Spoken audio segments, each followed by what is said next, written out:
Hello, everybody. I am Orange. Next to me is Space, and we are here commentating Switzerland 42. How are we doing today, Space? Uh, Pretty good. Kind of tired, but we pushed through it and ready to watch some good games today. Absolutely, absolutely. Now, we are on the fourth round of Swiss right now. We are seeing Mint versus Rice Shower. Both of these players are 1 and 2 right now, so I believe they're just trying to get their games, trying to get into the top 8. From what I'm seeing, Mint is a stamper and a decaf player, and Rice Shower is a brush player. Who do you think is going to come up top just by those weapons, Space? I don't know. It's Splat Zones. I would have to go with probably the brush player. I'm not gonna lie. Brush Maybe. sounding. Yeah. I feel like just with the more paint that it can throw down on the ground, it will have a slight advantage. But you never know. Yeah, it might. My one worry for the brush is that the stampers can play at a much further range than a brush. So if Mint is able to just keep their space, they might be doing really well here. So it'll be excellent to see.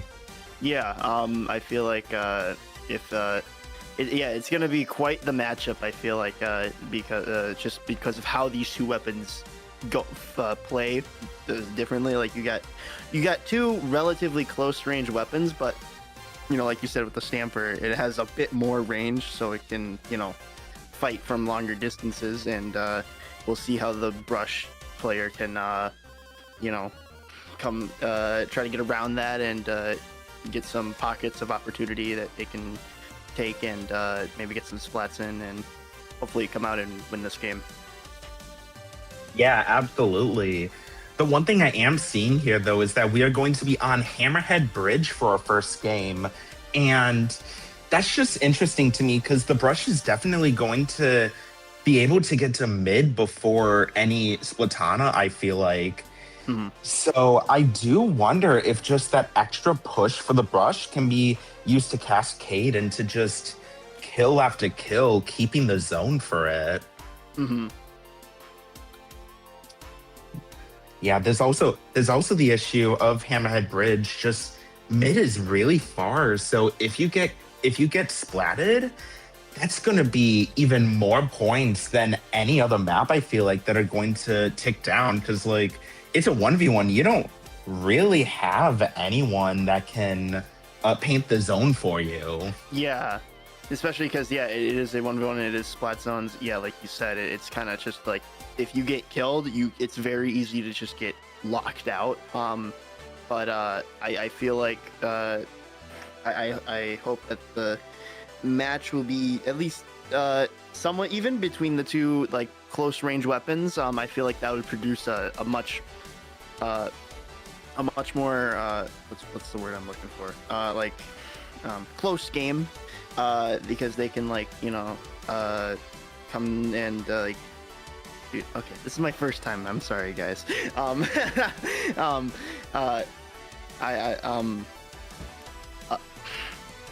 my god. You're good. You're good. I'm sorry. I feel like Trust. they can go together and try to just with it being close range. I feel like there can be some good fights in mid, and especially with the stamps longer range, it should put on a good fight between the brush. And the brush has to find a good way to get around the stamper.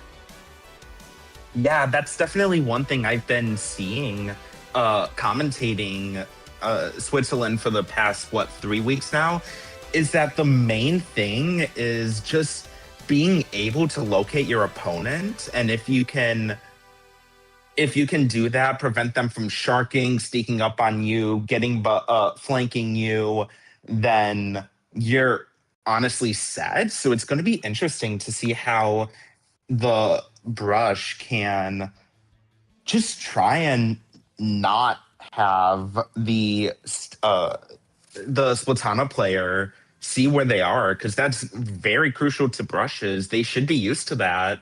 Mm-hmm. Definitely.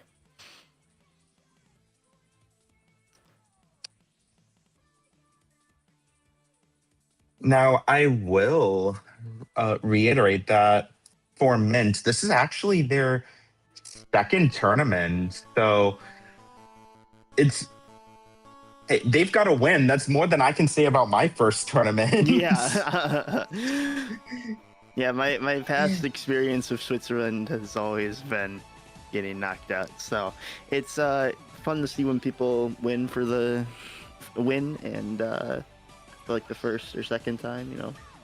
We'll all Yeah, get there at my one point. yeah.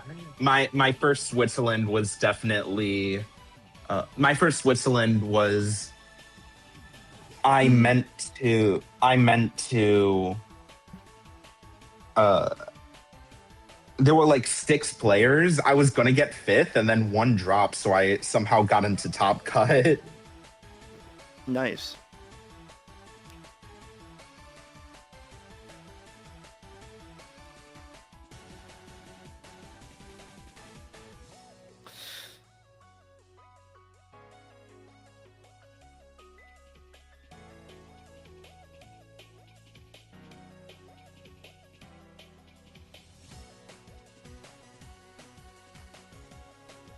But yeah, my first tournament ever I can remember. Hmm. It was just like 8 months ago. It was the entrance exam for the CCA.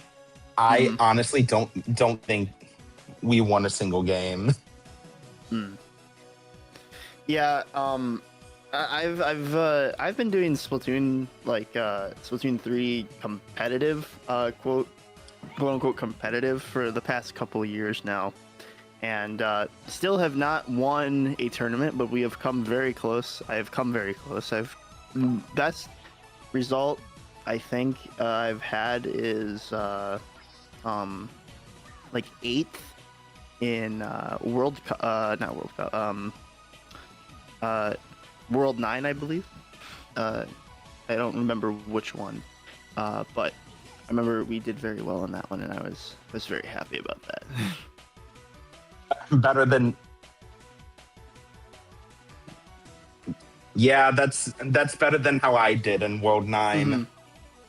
Hmm. It does look like there is something wrong with the match that we were going to cast. So we are going to be Hmm. going to break, and we will see you guys in Swiss round 5.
And we are back here on Switzerland 42, Swiss round 5. Again, I am orange. Space is next to me. And we are going to see Rouletta versus Squid Kid. Now, Exciting match coming up. Now, Space, I do believe that you said you know Squid Kid. Can you tell me anything about them? Okay, I don't really remember when we've played Splatoon, so I'm gonna be completely honest. So, I don't recall a ton of times playing against him, but I do know him. Yes. Do you know what he played though? I'm gonna be honest. It's been so long. I do not remember. That's fair. Yeah. But on the other side, we do have Rouletta, who I believe actually played in like 3 weeks ago, I believe. They are also a Splatana player, actually. And while I believe that Rouletta played Rocco, and I don't believe that Rouletta won, but they did put up a heck of a fight. So it's going to be interesting it's going to be amazing to see what happens. Yeah. Sweet. Now we are going. What's up? I was gonna say, yeah, we're going to Humpback Pump Track on Splat Zones. So this is normally a map that I don't like playing on for Splat Zones, just because of how, I guess, in my opinion, the Splat Zone is very funky on what it takes to fully secure it. I mean, it's better. It's better than most. Like, it's worse than most maps in my opinion. But I can't wait to see how this plays out between a Stamper, especially on Splat Zones, against, let's see what Squid Kid is using. Brush. Okay, well, we basically have our matchup from Brush and Dread. Okay. All right. Ooh, I do think the Dread has the slight advantage here just because of the range, and they're able to use all the walls that Humpback Pump Track has compared to an Ink Rush that's to get all in your face. Right away, we both using both specials, and both were not very effective on each other. But that does give the Dread a little bit more paint in the zone, as Squid Kid's just trying to keep it alive, which he cannot. It goes in favor of the Dread. Here comes the special from Squid Kid. And gets him with the Stamper. Yeah, that was an unfortunate death for Rouletta.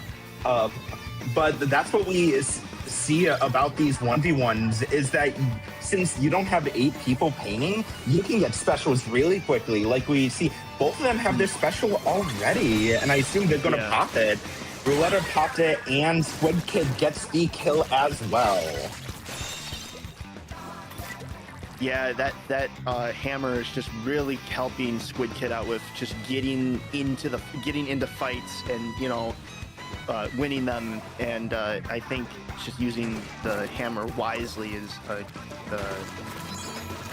one of the advantages that he has with the brush, because the brush itself probably wouldn't really be able to put up a great fight against the Dread, but with that stamp, then he has a lot more range and invincibility kind of towards Dread, and he gets the Dread down and secures the zone once again. Yeah, absolutely. That stamp is seeming to be a very crucial tool for a Squid Kid to use. Even going to pop it just to try and throw it at Rouletta. We'll see if they get it, which they don't. But they are taking a commanding lead, already down to 50, which is... And gets him wow, that was very good. Very fast time to kill with that rush. Yeah, absolutely. Rouletta, I believe, having close to 12 seconds, needing to be able to try and get the zone again. But we see that Gets the zone. Rouletta does get the zone, but Squid Kid immediately gets it back, having the Ultra Stamp to throw at any moment. Mm-hmm. Let's see what Rouletta would be able to do here. Oh, Squid Kid pops Ultra Stamp. Ooh, gets him down to half with the Ultra Stamp and gets him. Dude, Squid Kid doing a great job just holding down the Dread here. Yeah, definitely. Even though that Squid Kid has a lot less range than Rouletta, Rouletta is just slow enough that Squid Kid can do what they want, just go in, trying and get the kill. And clearly we see it's working. As we see like that Squid Kid gets the Ultra Stamp kill and the game, going up 1-0 against Rouletta. That was a crazy game to see. Yeah, that was very well played. I was honestly not really expecting it, but like I said, the Splat Zone on this map, I feel like kind of came into effect with just kind of how funky it takes to secure the zone. But overall, great match.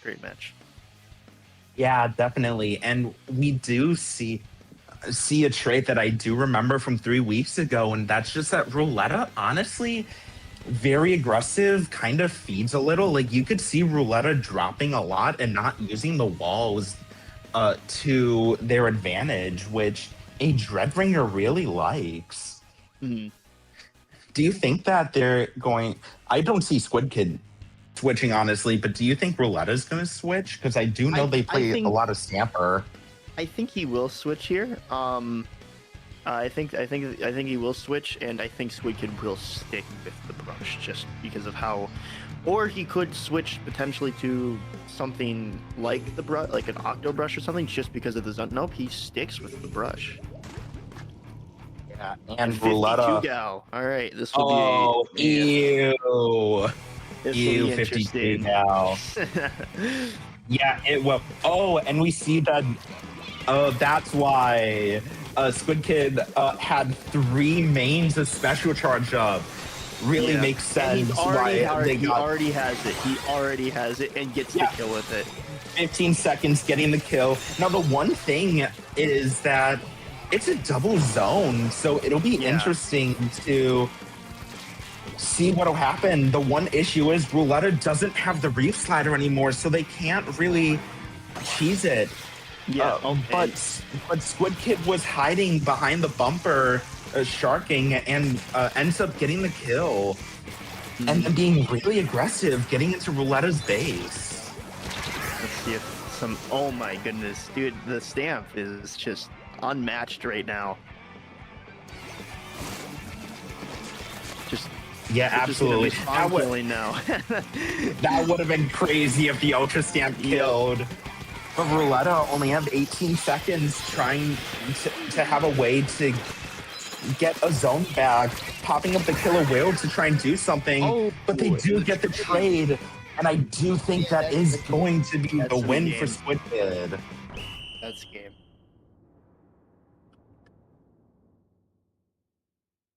Oh, that was I was not expecting that. Like, honestly, I was expecting at least a bit more action between the two, like a few more trades and maybe some back and forths, but no, it was Squid Kid just using his brush and using his 3 mains of special up to his advantage, and just being relentless and getting kills over and over and over and just shutting Rouletta out.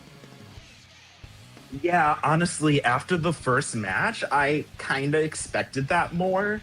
It does feel like Rouletta kind of made it harder on themselves, just because Splash Wall and Killer Whale don't do that much against a Ink Brush.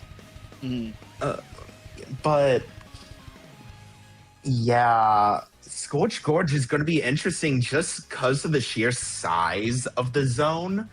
And I do kind of feel like it's going to be like they both go left around that huge pillar in the middle, never able to catch up to the opponent. Yeah. But we Squid Kid are starting, using and arrow spray this time, I and we're using a wiper. I assume the three mains of special charge up that Still pairs yup, beautifully. there it is. Yup. There That it is. sprinkler is also going to be very nice for Squid Kid. Yep, already one has thing Booyah is- Bomb and he's throwing Booyah Bomb.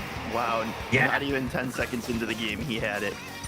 Yeah, absolutely. But a wiper can really hold their range. But in Yeah. in 18 seconds, we have 2 Booyah Bombs. Wow. He's just That gonna is- throw the oh, and there he goes, gets the kill with against the Sultana Stamper. And as I was gonna say, he has that sprinkler up top, just painting, you know, getting some extra paint here and there, to help charge up for his special. Rouletta with the stamp now, going in. Oh, misses Squid Kid. Oh, they're both very low. And Squid Kid gets the kill. Man, is this gonna be another lockout match for Squid Kid? Yeah, this is probably going to be another 100-0. I didn't even think. I somehow forgot that you can just like go into the plat, get the kill, just like Squid Kid does with the Booyah Bomb. Just having this entire map covered, almost like it's turf war, honestly. And we Looks like Rouletta Rouletta just giving up. That's unfortunate. yeah.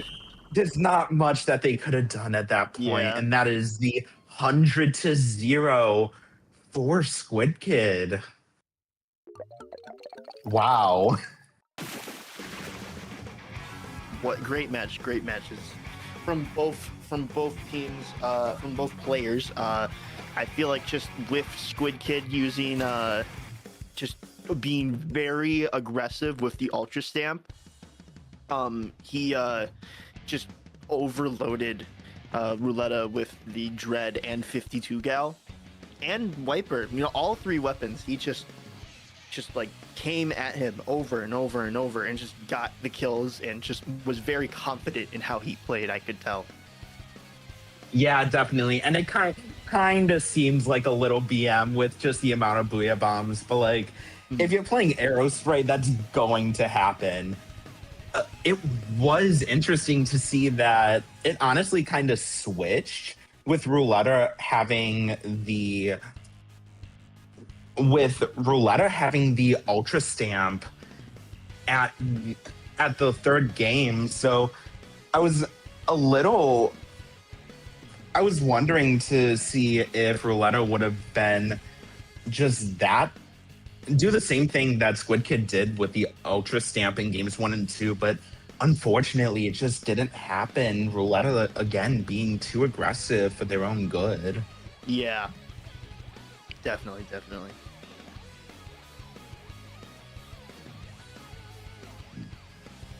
But that is going to be us while we wait for the other matches to end. We will see you guys back when the bracket starts. Yep.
Yep.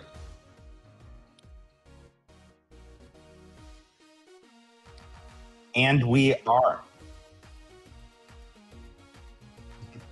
And we are back here for the bracket for Switzerland 42.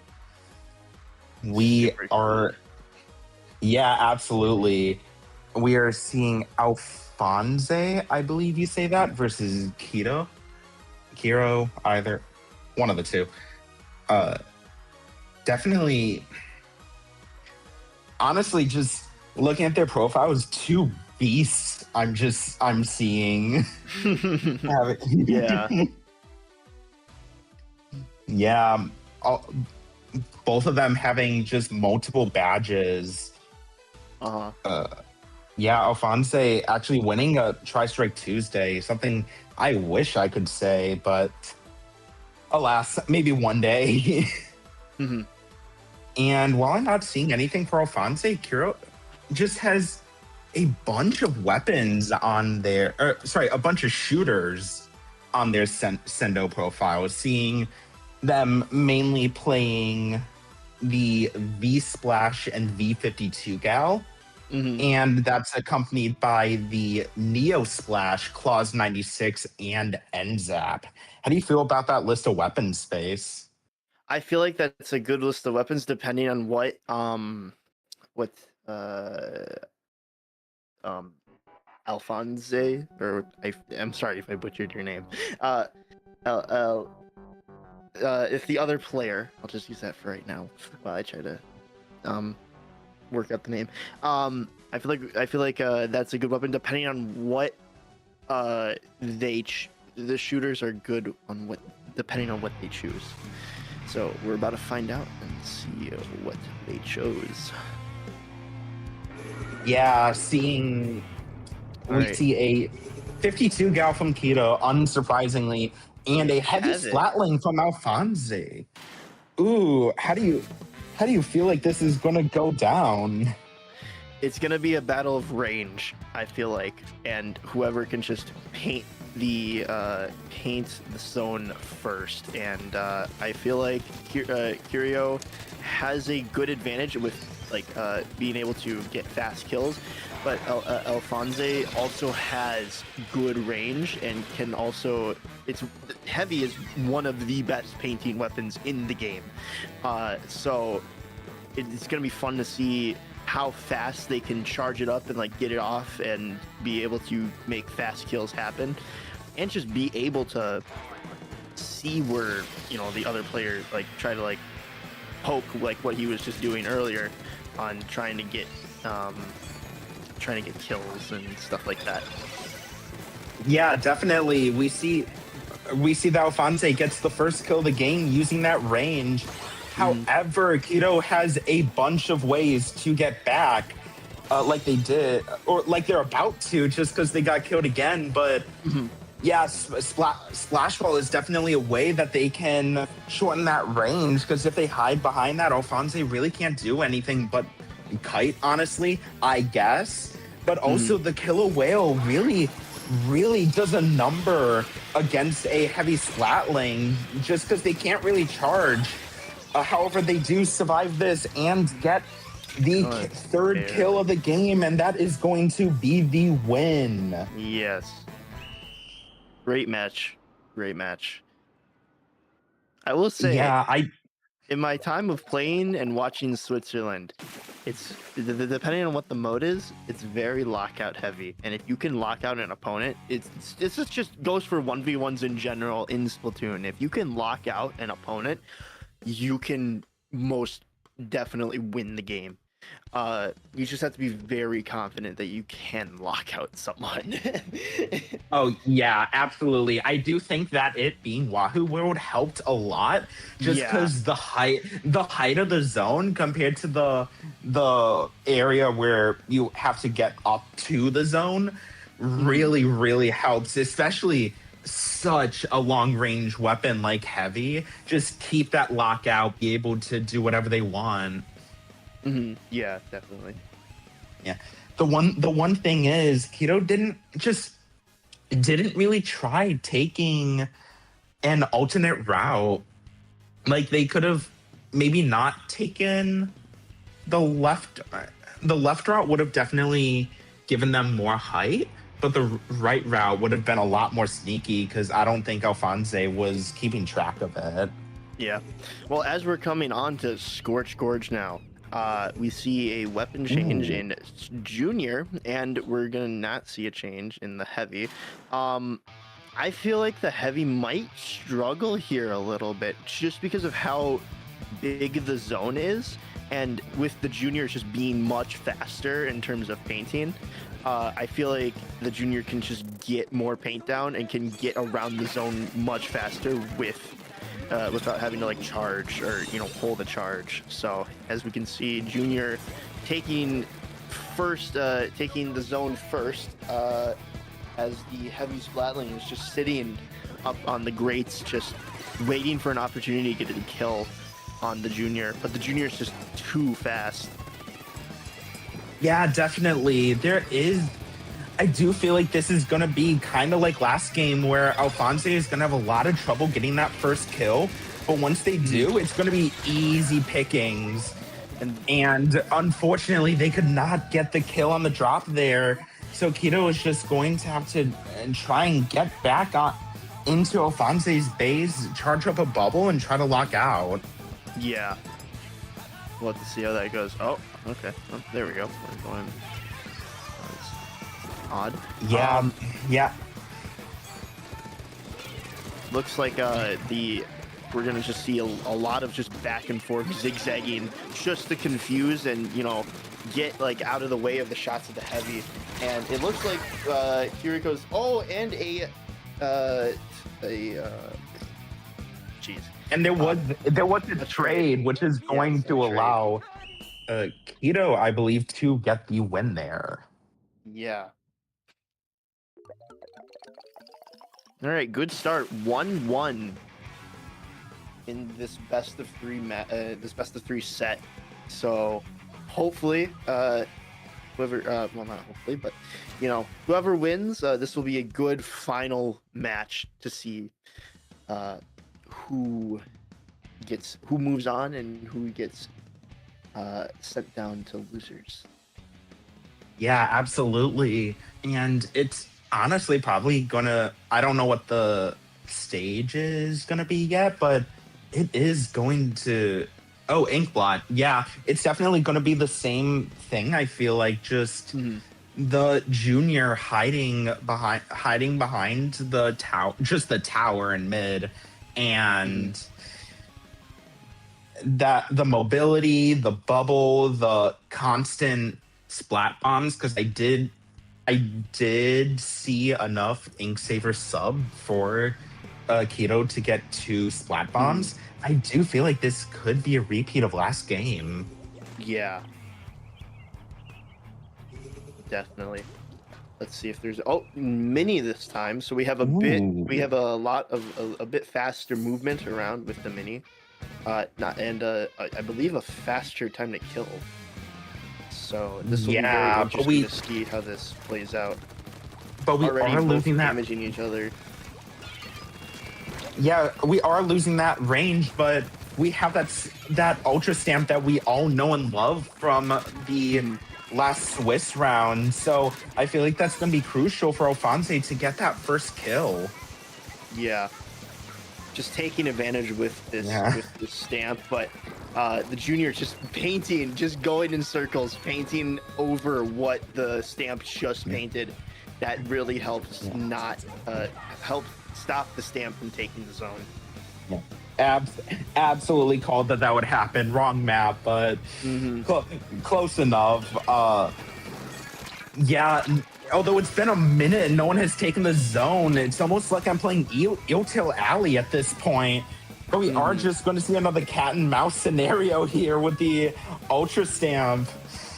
And no one has gotten a kill. No one has gotten a zone. Oh, but Alphonse has gotten the first kill and are not taking the ability to... Ooh, that is unfortunate. Yeah, Alphonse is going to get the first lockout. Yeah. But both of them do have this special, but I was going to say Big Bubbler really doesn't do much against an Ultra Stamp unless they just waste the Ultra Stamp like they did right there. And now Junior has an opportunity to get some paint in the zone to try to stop it from going on further. Oh, looks like I think Junior might, or Mini might be able to just take the zone back, but with that constant bomb spam, it's gonna be hard. Junior super low, basically one shot. Oh, goes in for the kill. Junior still alive. Junior gets the kill, and now we see Junior take over for a little bit. As, yeah, as our first leads, not lead switch, but you know, zone switch of the match. Oh, here comes the stamp. Oh, with Big Bubbler, and there goes Junior. Big Bubbler can't really do anything against stamps, so. Yeah, our first actually close match of the day, I feel like. But yeah, that's the thing about playing a Splatling is that you actually need to charge up. So if the Junior can just get you with their bombs, with their mobility, and just get that kill, there's not much that they can do. Here comes the stamp again, just being super aggressive against this whenever they use Bubbler.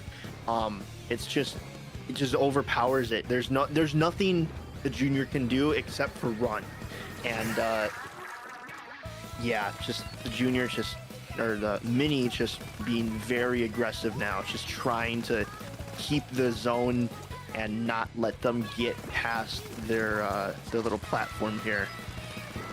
Oh, Junior going the other direction, getting something, but Junior, I think it's already over. Yeah, that flank into left pit couldn't really do much for the Junior just because of how little score there was for Alphonse. But they are going to take the 2-1 win and advance to the next round. Great. That was a great final match. I will say that was very close. Super fun to watch. That was very cool. It's just going back and forth finally for our first time on air, seeing the back and forth this tournament.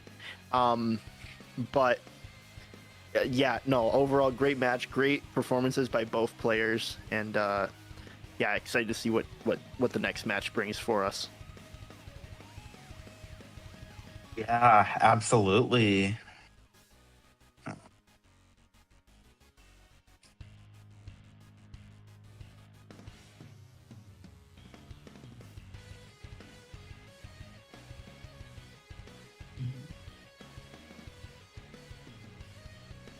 So we do know that we are going to be seeing Delta next, who is a V Splattershot player. Definitely interesting against a lot, but I mean, Ultra Stamp, Big Bubbler, it's honestly kind of scary if they go up against a special that a Trizuka just is not fit to handle.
Hello, everybody.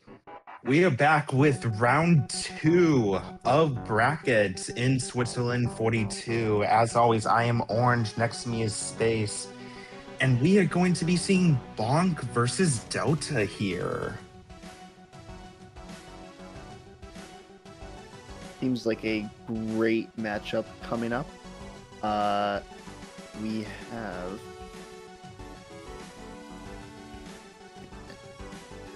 Yeah, coming from last week, we have Bonk playing the role, I believe, a dynamo roller and a ink brush. I honestly don't remember what was played the third game. And then, as said earlier, Delta, who is a V Splattershot player.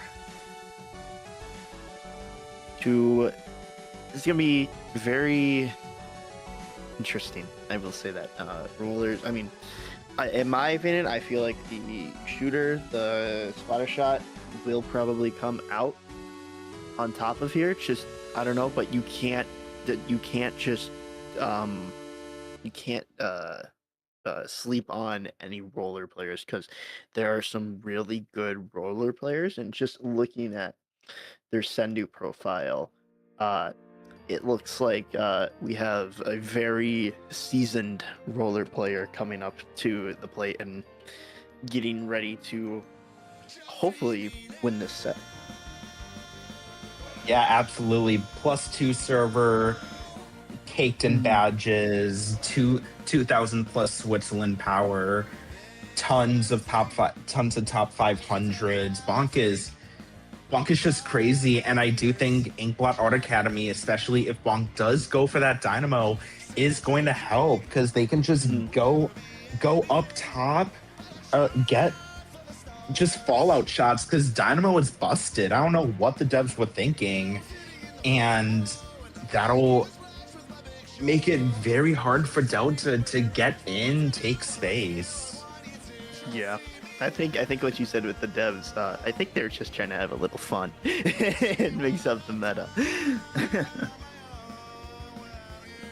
Yeah, something tells me that like one of them or a lot of them really like dynamos and just wanted to crank it up and up just until something happened.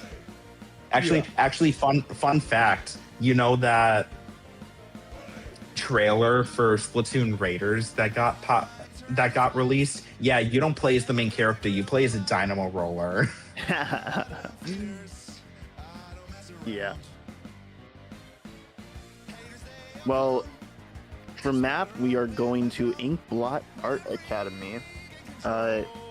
So, depending on which weapons we see, if we're just going to see a splatter shot, any dynamo or regular roller here, I think this will be a pretty good matchup, especially with the paint of the dynamo. Just being able to get into just be very oppressive against the splatter shot and just like overwhelm it. I feel like if you can get, depending on how much like ink saber they have, like you could probably get at least, I believe it's five horizontal flicks. You can get 5 horizontal flicks off. Yeah, I think you're right about that. 4 without 5 with. Yeah, so realistically they have about 4 chances to make something happen, but if they can just retreat back, fill up on ink, and just go straight in again, I feel like this will be a great match to watch and see what happens. Yeah, definitely. And honestly, with Inkblot, I would not be surprised if Delta switches to the 10 attack splatter shot, because I do think that tri-strikes are going to be slightly more useful than than Trizuka. Just I don't know, gut feeling. Yeah. Still, great. It'll be seems like a very good match that's coming up now. So, see what's going on. See what happens. Yeah, definitely. So, crazy that we keep getting these like huge tower in the middle and just giant zones surrounding it. Yeah. Uh-huh. Yeah. Too bad we're not having Ultra Stamp here, maybe. Or unless I just jinxed it and they're both gonna pick Ultra Stamp weapons now. Who knows? Yeah. Ultra Stamp seems to be the meta in terms of Splat Zone 1v1s. Yeah, definitely. But we see Delta with the Neo Splash, I believe, and Yeah. Blanc with that gold dynamo we all know and love. So I was kind of right in Delta picking a Tri-Strikes weapon. But the one thing is Delta does have more mobility with the being a very light shooter and having those two mains of swim speed. Just like that Dynamo Roller just taking over and taking the zone away and getting that kill off just to, reset the match basically at this point. So now, another kill for the Dynamo. Wow. That was a great shot from the Dynamo. Yeah, the one issue, the one thing with Bonk is that was a crucial kill just because it's very hard with that tower in the middle to actually be able to get the zone. So they lost a lot of the time setting up that lockout, just getting the zone so they can actually do something. There it is again, the Dynamo. Just playing smart, staying back, knowing when to pop out and just strike. That's just how Bonk is playing right now, and it's honestly a great way to be playing Dynamo, especially against a fast shooting weapon like Splash. Yeah, once Bonk starts a swing, there's not really much they can do about it, but Delta does get it down to 1. But sadly, Bonk does get the kill, and they are just going to roll to get the lead. Ooh, I do think that Delta did have multiple opportunities, but they just need to go in with the Tri-Strikes, where Bonk is either going to get killed by the splash or get killed by the Tri-Strikes trying to flee the splash, but that's just not happening here. Yeah. I feel like something that, like you said, just it's nothing really like worked, especially with the Tri-Strikes, just trying to get Bonk out of position. It didn't really work just because of how much range the Dynamo has, and just being able to just, once the Tri-Strike lands, they could just go in and get a kill, and just like they won't. The Splash did not expect it. Yeah, as I always say, with the Dynamo, you need one speck of ink to hit you to be splatted by it. So the amount that a Dynamo does fling out every flick, yeah, that's a lot of free kills for Bonk. Yeah, definitely. Yeah. Well, now we have Humpback Pump Track coming up. And, I've said this, but I feel like the zone is wonky. And so we'll see how this plays out, especially with the Dynamo. Because I believe the Dynamo can, basically just cap it by just doing a horizontal flick. So... yeah, definitely. That's going to set up a lot more time for Bonk to get a lockout set up when they do eventually get a kill on Delta. Are you thinking that Delta is going to change weapons? Because honestly, I do see I them. think yeah, I think he will change weapons. Yeah. Yeah, I mean, tri-strikes are going to be nice here because Humpback, especially Humpback's mid, is a lot smaller than Inkblot Art Academies, but that tower not being there also allows a lot of like Trizuka shenanigans, like crab shenanigans, to try and get that crucial kill on Bonk, so Delta can actually take the score down for themselves. Yeah. Well, as we start loading into the match, we're going to see which weapons are going to stay and which weapons we swap to. And we see, all right, Gold Dynamo, just like last time, and we see a custom blaster. Now, that's the weapon I made. Oh. So I'm going to be leaning towards the custom blaster side. So I love to see a custom blaster, especially in a 1v1 on Splat Zones. That's just like, just getting kills. Oh, okay, well, that... well, that didn't work out that time, but hopefully next time. You forgot about commentator's curse. Yep, yeah, you can't. Yeah, but now Bonk is just gonna be able to poke around that ledge. So Delta won't be able to do much on that, and that might be the splashdown cancel, but they do get the trade off of that. Yeah, so Bonk already, or not Bonk, Delta just already starting to get in zone. But the problem is just with that blaster, it does not have a ton of paint. So it just takes a super long time. And now Bonk is back and the blaster just couldn't cap the zone in time. And with how much the blaster has, or the Dynamo has in terms of paint, it's not even close. Yeah, there's so much paint that, as we saw there, Bonk was just able to get out even after the splashdown cancel.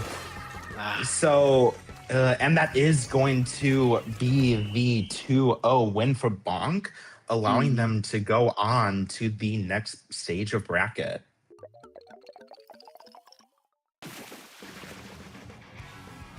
Great match by both players. Just the Dynamo is just, especially in 1v1s, it's just so oppressive because you can just, if you get a kill and you just stay back and hold your ground, you can just win any fight if you know what you're doing with the weapon. So yeah, absolutely. And it does look like we're going to be getting on to our third match here of Poke-chan versus Bonk, two just legends in the Switzerland community, the two players that have over 2,000 Switzerland power. So it's going to be amazing to see what happens here. Yeah, definitely. This is going to be a very close match. For sure. Yeah, absolutely. And we did see that, or earlier in the tournament, Poke-chan actually beat Bonk 2-1. So Bonk isn't going to be able to have the easy kills that they normally get. Yeah. Well, our next stage brings us to Mako Mart. This is going to be Bonk is back, and we are going to be seeing Bonk again.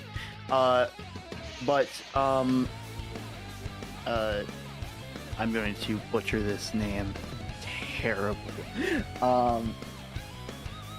Is Poke-chan? Poke-chan, yeah. Come with the Steven's on their Sendu, we see Splash, 52, Pencil, and Bucket. So it'll be fun to see which. Seems like they're kind of like a all-around type player, but we're gonna see which weapon they choose to. Yeah, Mhm. Yeah, definitely. But also with that very, very impressive 4,500 X power, number one in Rainmaker. Like that's just that's just crazy. I could Yeah, never imagine it's doing intimidating. It's that. intimidating, but if you know, if Alas, you feel this confident, I feel like if Bonk is feeling confident right now, I feel like we can see a great match great match this time around. yeah, absolutely. Make a Mart, honestly, I do feel like is a very good dynamo map for Bonk. Just just being able to hold your stack very well. Even though honestly, I don't know how like crucial it is to hold your stacks compared to a 4v4 match, but it'll definitely be interesting to see how that works. Yeah, definitely. Yeah. And from what I do remember in my very limited memory, I do think that Pokechan played 52 Mhm. Gal, but which could make it hard for a Dynamo. But we will see what happens. Yeah, definitely.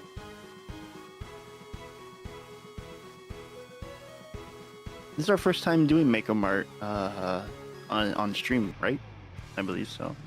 So Yeah, we've had so many Scorch Gorges and Inkblot Art Academies, and yeah, I guess you can count Humpback as well. That yeah. kind of forgot that other stages exist, and we see the Brush versus 52 gal from 52. Pokechan. Yeah. Yeah, and the brush, and that is that Killer is Whale. going to be the Splat Bomb and Killer Splat Whale. Bomb and Killer Whale. Yeah. Mm-hmm.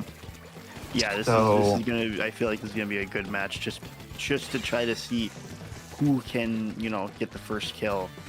I think that's really what matters right now. Is whoever can get the first kill can really just decide what is gonna happen. But as we see both of them using their killer whales in around the same time, as we see 52 just holding zone against this brush, and brush just try to get around, but it does not work, and 52 is going to start going into their base and just wait for the brush to respawn and just try to get some cheeky free kills. yeah, there are multiple issues here with Bonk playing brush. For one, they don't really have the range to get the paint they need to get the zone, but also they were just waiting for the just waiting to try and get a kill, which they couldn't get. Mhm. Except for now, We're they gonna have get a trade they have a here. trade. Yeah, Yeah. so we're going to be going back to neutral, and I'm scared that it's going to be the same, but it's not, because Bonk actually does get the zone here. So Mhm. that huge penalty is going to be crucial for Bonk to try and be able to take the game back. S52 takes down the brush here. This is just 52 going back up into the zone just to get some more cheeky kills. As we see just Bonk trying to just get some damage onto the 52, and the 52 just trying to get after Bonk in the brush here. So, and being able to hold their zone so they can continue. Both are low damaged due to the killer whales. But I think 52 is probably gonna take it here. Honestly, I'm gonna be completely honest with you. I think 52 is going to just have smooth sailing from here, just because Yeah. of yeah, there it goes. Yeah. Couldn't really do much after that second to last kill. Just the Mhm. timer was so low, and yeah, it was definitely just at the beginning. Pokechan was just able to take down the zone while Bong tried to move around and find an opening to get a kill, but that opening just never happened because Yeah. because Bonk can't rely on anyone else on a 1v1 to actually pincer an opponent and take a 2v1 to get the kill. Yeah. I don't think the brush was the play there. I'm gonna be completely honest. I feel like just there was some great moments in between them, and I feel like the brush can work, but I don't think it worked on Mako Mart specifically. But we're going back to Humpback Pump Track. I feel like maybe Brush would have a better chance here, like just because of like there's less. I mean, there are a lot of walls there, but I feel like they would be able to just be able to cruise around, you know, most of the map and just being able to, you know, get behind them, get behind the 52 and just get kills. Yeah, maybe, but the one issue again is just it's really hard for your opponent not to see where you are, especially on such an open map like Humpback. So I wouldn't be surprised if we had that second or even third kit play from Bonk.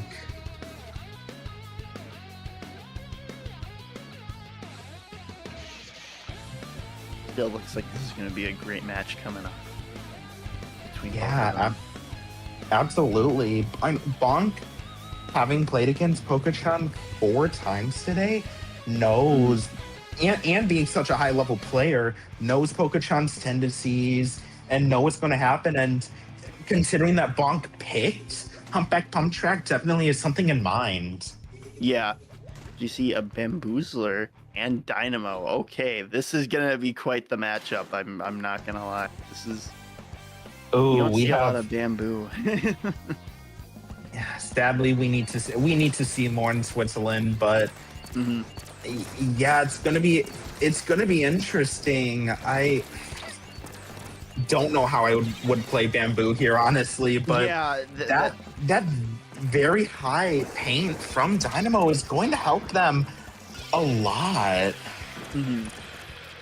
Yeah, it's just being like I don't know. I've never seen, you know, like it's very odd to me to see bamboo in a 1v1, especially against a Dynamo. But I mean, to be fair, when you pick your weapon, you don't know what your opponent's gonna pick. So I bet they were maybe betting on them picking another brush or something like that. But Dynamo is that's not an easy weapon to overcome, especially with bamboo, you know, because with all the range that it has.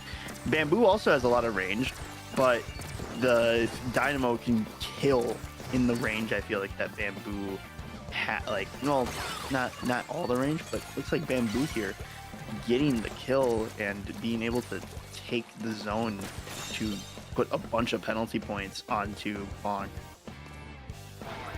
Yeah, definitely, but Bamboo just doesn't have paint, so they didn't have time to set up the lockout. And we see Dino is the high ground, so even though they dropped, giving Poke-chan the kill, and Poke-chan is going to be able to get into Bonk's space way quicker. Yeah. Oh, and another kill. Wow. Definitely getting the kill. So Bonk can't keep doing what they've been doing the past 2 lives because they only have like 18 seconds to be able to do what they want, but they do get killed again, and Poke-chan is going to get the lead off of that. Yeah, I just think Poke-chan's just taking advantage of Bonk not being ready with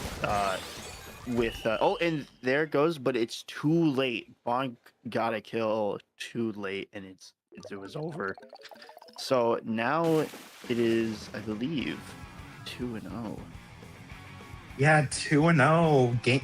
Game point for Poke-chan. Bonk honestly had it at the beginning, but they just lost it at the end, not being able to get a decent retake, which honestly was kind of surprising to me. I would have absolutely loved to see what would have happened, but unfortunately, Poke-chan just getting the kills they need and putting Bonk on the ropes. Yeah. Definitely. Well, as we wait for them to pick, this is our first. This is Oh, no. Flounder Heights' first appearance Oh, on no. stream. Yeah, I don't know how this is gonna play out, especially because you got two zones on this map, so it's just gonna be like, and especially because they're kind of far apart on like Undertow, where they're very close and you can get both of them in quick succession. On Flounder, they're a bit more spread out, and it takes some time, especially with the grade in between, so you can't just swim right in. You have to either jump over or go into humanoid form. So let's see what weapons we're working with this time around. We got Bamboo again, and we got Gold Dynamo. So same matchup as last time. Excited to see how this one plays out. Yeah, I was definitely honestly seeing a brush play just because of the amount of flanks there are, which, it does look like Pokechan is kind of getting interesting plays from both of them, just not wanting to be seen by the opponent, I assume, but Yeah, Bonk gets the first kill, is able to cap the zone in one flick. We love Dynamo. Yeah. And now Pokechan is just going to be fighting an uphill battle. This is going exactly how Bonk wanted it to.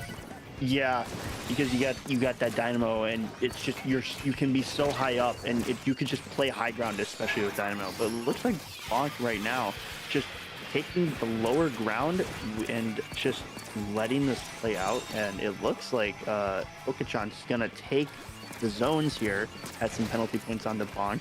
It's one hit there against the Dynamo, so we'll see how this plays out, actually. This seems like this is going to be a very interesting match so far. And Pokechan gets the kill against Bonk. So Dynamo just kind of looks like not struggling, but like not having the greatest time of fighting this Bamboo. Yeah, definitely. As we saw there a while ago now, Bonk was trying to hide from Pokechan, but Pokechan just excellent camera control, being able to see them, and now we're just at a 1v1. There's not really a chance for them to shark or hide from each other unless Pokechan tries to. And it's actually way harder, I just realized, because of that auto bomb. So just being able to throw that out gets immediate location for Pokechan. And that auto bomb also got the kill. And this is going to be very scary for Bonk, not having time to hide. Yeah, definitely.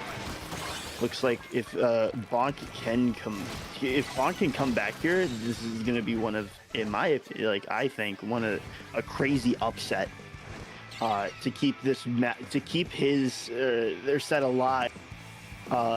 And continue on in this tournament. And as we can see, they're throwing some bombs down now, just trying to get a little bit of paint and like move Pokechan, just trying to get out of that position, which they aren't in a great position either, especially being on low ground, but they do have the Bamboo, which has that range to be able to, poke and just like get little increments here and there of damage. Yeah, definitely. That high ground was really useful for Bonk, just being able to fling however much they want. But those killer whales does give Pokechan the ability to try and retake it, because they have gotten out of their base, and they did cap or take away a zone from Bonk. Yeah, definitely. Well, this match is coming down to the wire with how close it's been. It seems like Pokechan was just being super. No! Taking it over. Oh, this is gonna be a very big upset for Pokechan to keep Bonk set alive. It is now 2-1. Let's see what happens next round. I think just because of the map choice and using Bamboo, I don't think that was the best of decisions, but it worked out for a little bit there for them, which was very surprising to me. But overall, great match, great match. Can't wait to see what can't wait to see if Pokechan can take the round, take the set next round, or if Bonk can keep their set alive, going 2-2 in this best of 5 set.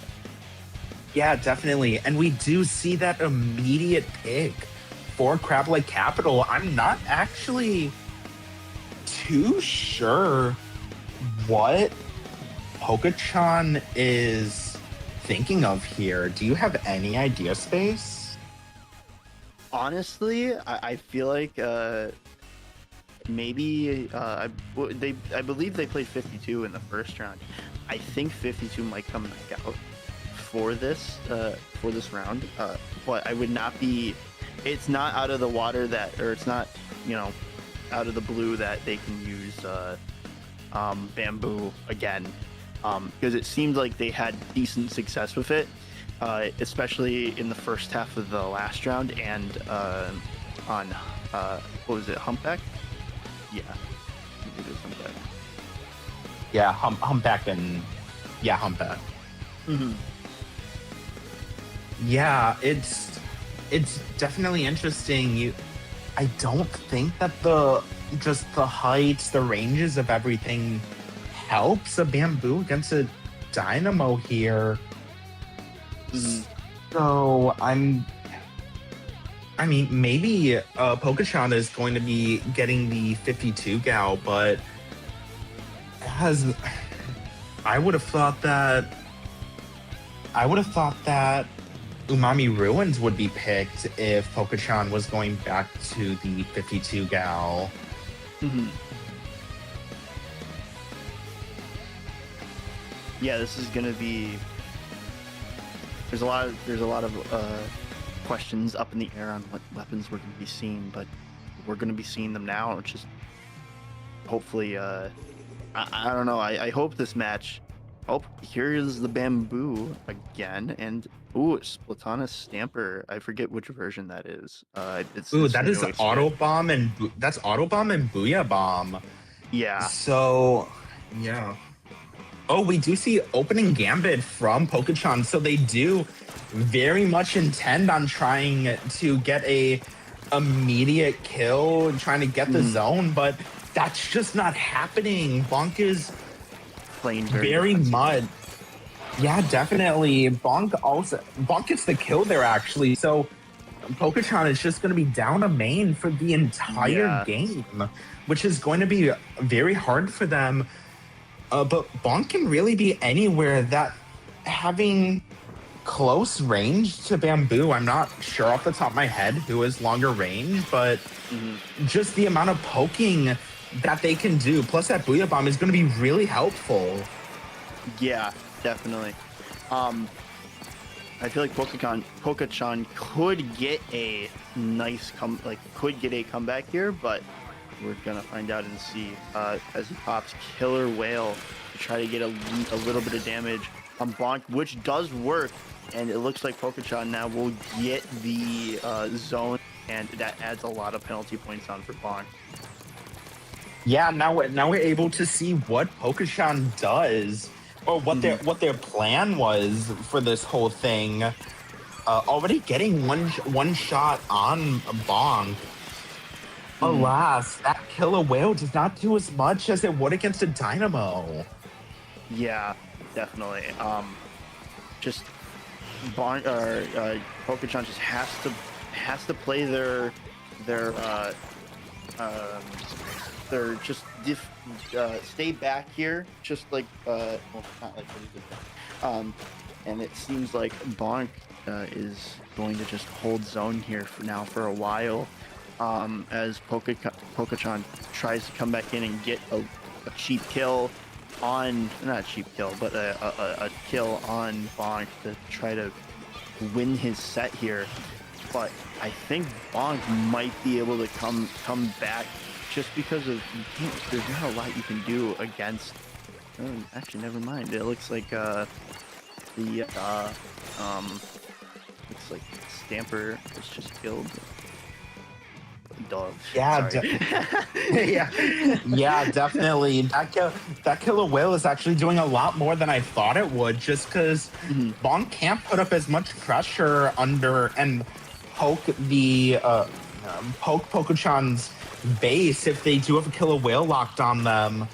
But Bonk has all of the resources they need. They just got a vertical flick. They have the Booyah Bomb, the Auto Bomb, just so much that's able that they can do. And they do use it, getting the kill just before Pokochan can get the lead. Yes, very close game coming up. Very close game right here. It's really anyone's game at this point to just who can get kills, as they were both pretty low. And Pokochan gets the kill to get back the zone and add some no damage was done because of the penalty points to their score and their how far they're down, and gets another kill. Wow, what a shot from Pokochan. Just being very heavy on the offense and just keeping pressure on Bonk to, just always be on their toes. With Killer Whale again, is this the comeback that we're gonna see to send Pokochan into the next set? Yeah, it might just be. Pokochan is putting on a lot of pressure, getting hit one, not being able to get hit two. But they have Bonk doesn't have that long, and Pokochan does get the lead, being able to get the win here. Mm-hmm. Yeah, great set from both players. I was really thinking Bonk was going to be able to pull it back to get this into a Game 5 scenario, but looks like that did not happen, and Pokochan just taking the lead there and just being very heavy on the offense, which paid off very well against Bonk. Yeah, that was very impressive by the both of them. I do kind of wish that Bonk took it back, but and what can you do? That was still amazing to see. Yeah.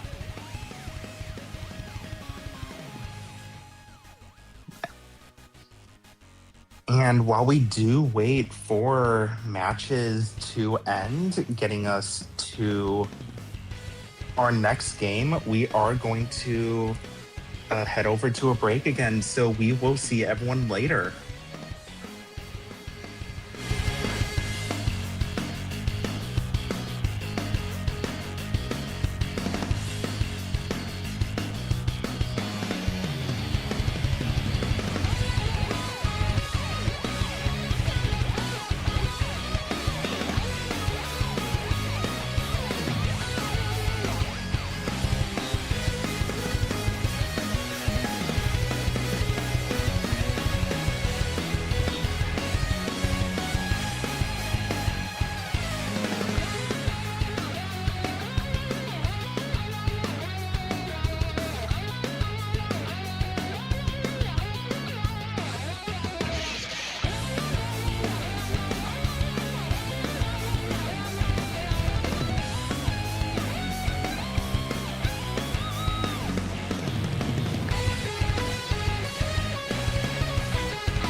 And we are back here with the semis of loser bracket for Switzerland 42. I am Orange. Next to me now is Slat. Slat, how are we doing today? Hey, I'm doing really good. I just kind of hopped in here last second. I'm gonna be honest, I have no idea what's going on, but I'm sure I'll pick it up really quick, and I'm excited to see some. I believe we're doing some 1v1s. Yeah, definitely. From what I remember, we have seen both Alphonse and Keto before. Keto playing the Splash or 52 gal. Splash and 52 gal, let's say. And Alphonse playing the heavy splatling and mini splatling. So definitely going to be interesting to see what happens here. My apologies. I was reading up on the description of the tournament. What was the first person using? What weapon are they using? Yeah, so Keto was using the Splash, I forget what kit, and 52 gal. Alphonse was using the heavy splatling and mini splatling. Gotcha. Okay, so honestly, this should be an interesting match to watch.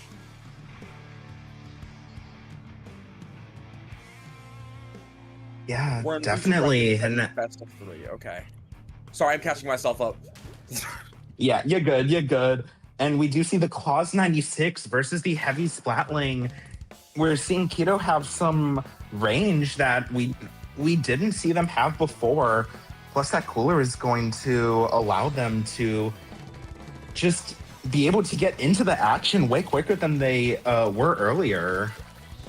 Honestly, it's a better pick against the heavy here because it has a little bit more range. It doesn't have the exact range as the heavy, but it can still contest it, as well as with the cooler giving it a little bit more power and that point sensor to mark to know exactly where Alphonse is. Unfortunately, didn't seem to work in Kiro's favor as the heavy is dominating the field right now at the moment. Yeah, definitely. And this range on Flounder Heights is just letting the heavy get more and more, but Alphonse wasn't able to set up a true lockout, trying to have Kiro at the bottom of the base. So there's actually a chance Kiro might be getting back in here. Honestly, Kiro kind of needs to just immediately go for the pick here. They're able to get one of the zones. I mean, it's good that there's two zones because they could cap one and then go for the kill before they cap the other, which will give them plenty of time to start taking down the zone and setting up a defense. But Alphonse has a pretty good defense setup with 35 ticks down to 35 ticks already. Yeah, definitely. But we do see Kiddo get back. Alphonse has to try to get back up. But yeah, Alphonse already has just so much down that Kiddo really can't be playing like they are now. Oh, and Kiddo does get killed, and I do believe that is going to be the win for Alphonse. Good start for Alphonse here. Honestly, if I was Kiro, I'd switch it up because Alphonse has a really good grip on, it seems like, just getting the zone and setting up. Honestly, it does help that it was Flounder Heights, and it is harder for more of mid lines to front lines to get in sometimes, just depending on the circumstance. And Alphonse really did take advantage of that with just being able to sit and be a turret, basically. Yeah, definitely. And honestly, I don't see Alphonse doing anything different here on Museum. Just this map, I do definitely think a heavy can use its range for just so much against anything that Kiddo could be pulling out here. Do we know their weapon pool? What they could possibly pull out?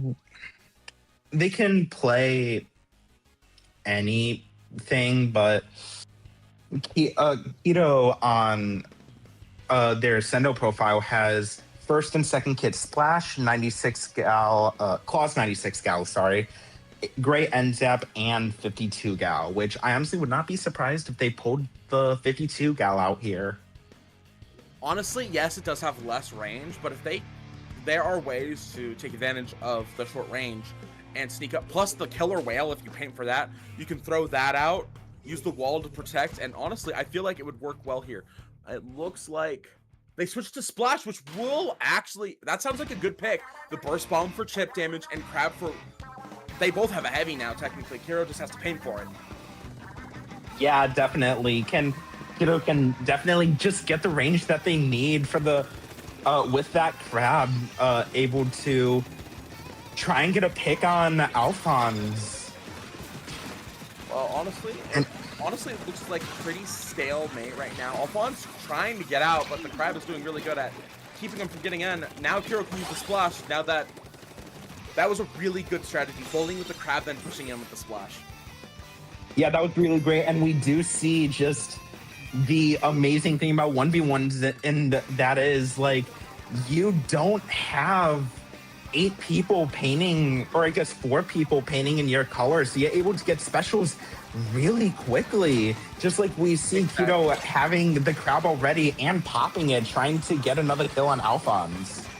Honestly, right now, all Kiro has to do is just keep Alphonse back, which did work for a good second there. They're already halfway through the Splat Zone tick points.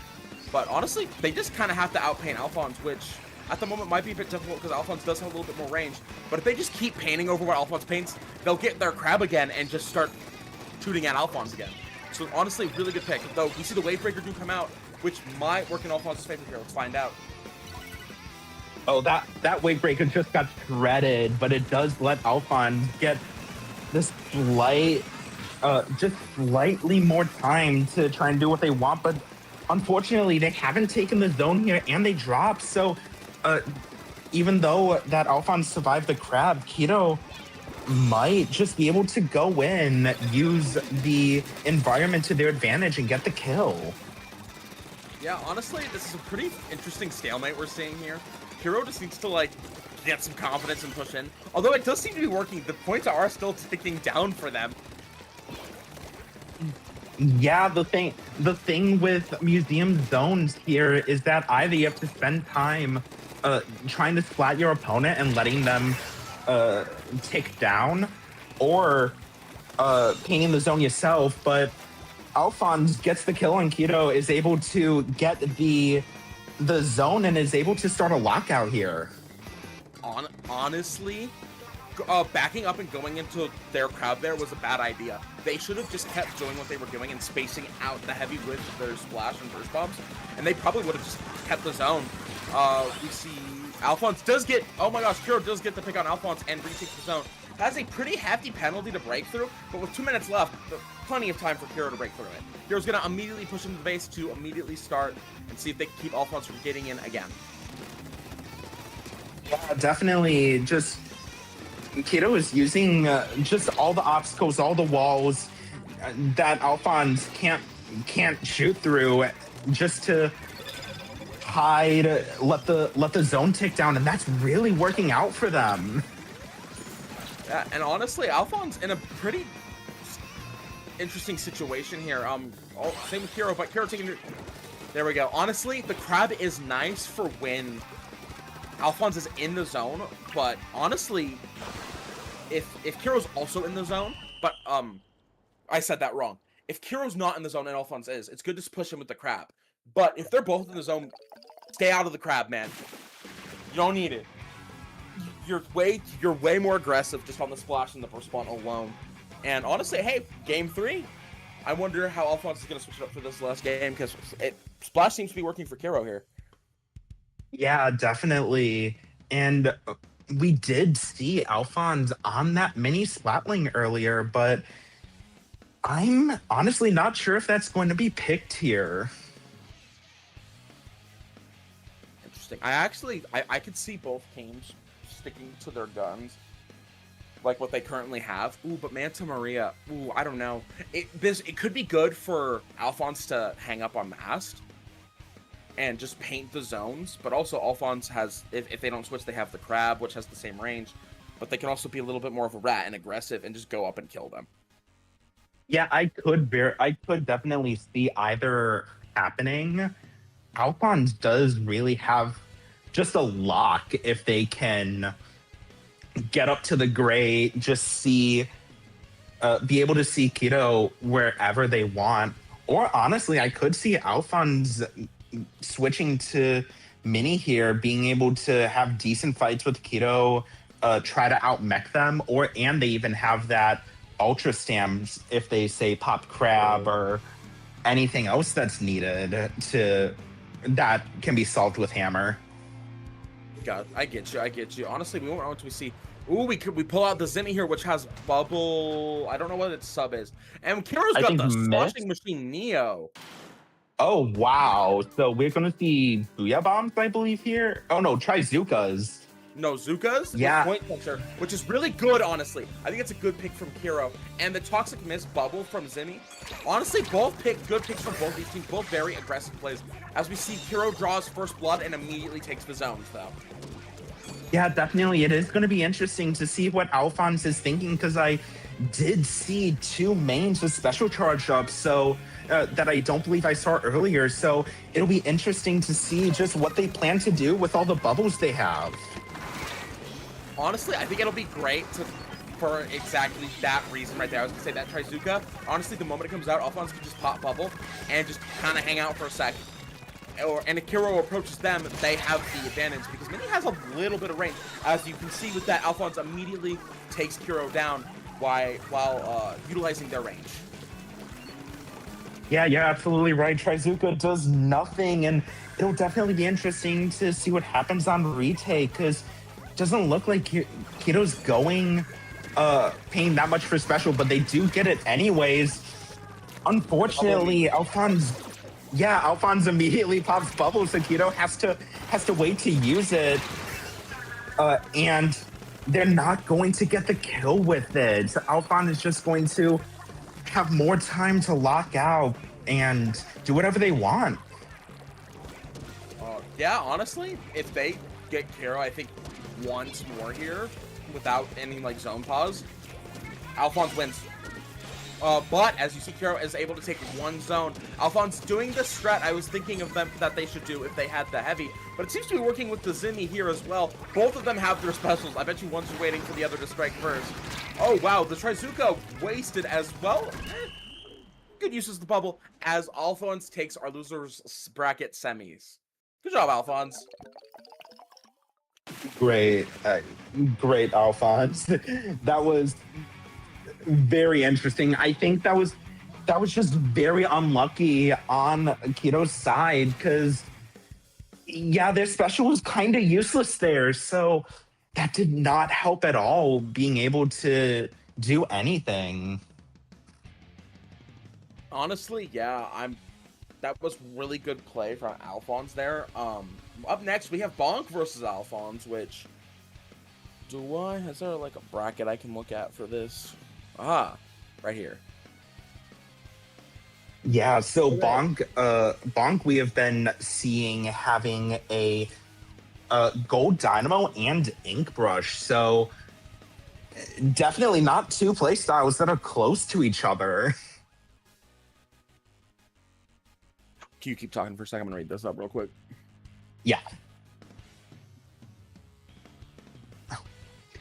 So, yeah, it'll definitely be interesting. I don't think Bonk is great player, but I don't think that I've really seen Bonk play against such a long range weapon like a heavy splatling, and even though yeah, I'm looking at Bonk's weapons. This might be rough for them, but also it depends on how well they work it, because roller players, they can mess with backlines and mid lane, especially if they go Dynamo. They can contest for sure. It actually really just depends on what Alphonse picks here. Yeah, it definitely does depend. I do think Alphonse has the win on the weapons if it's heavy versus anything Bonk has.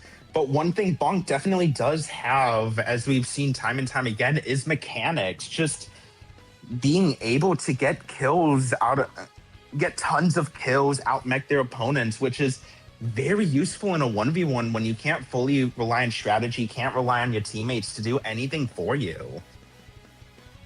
Yeah, honestly, that is something I am we're curious about, because rollers usually do rely on their team for other paint endpoints.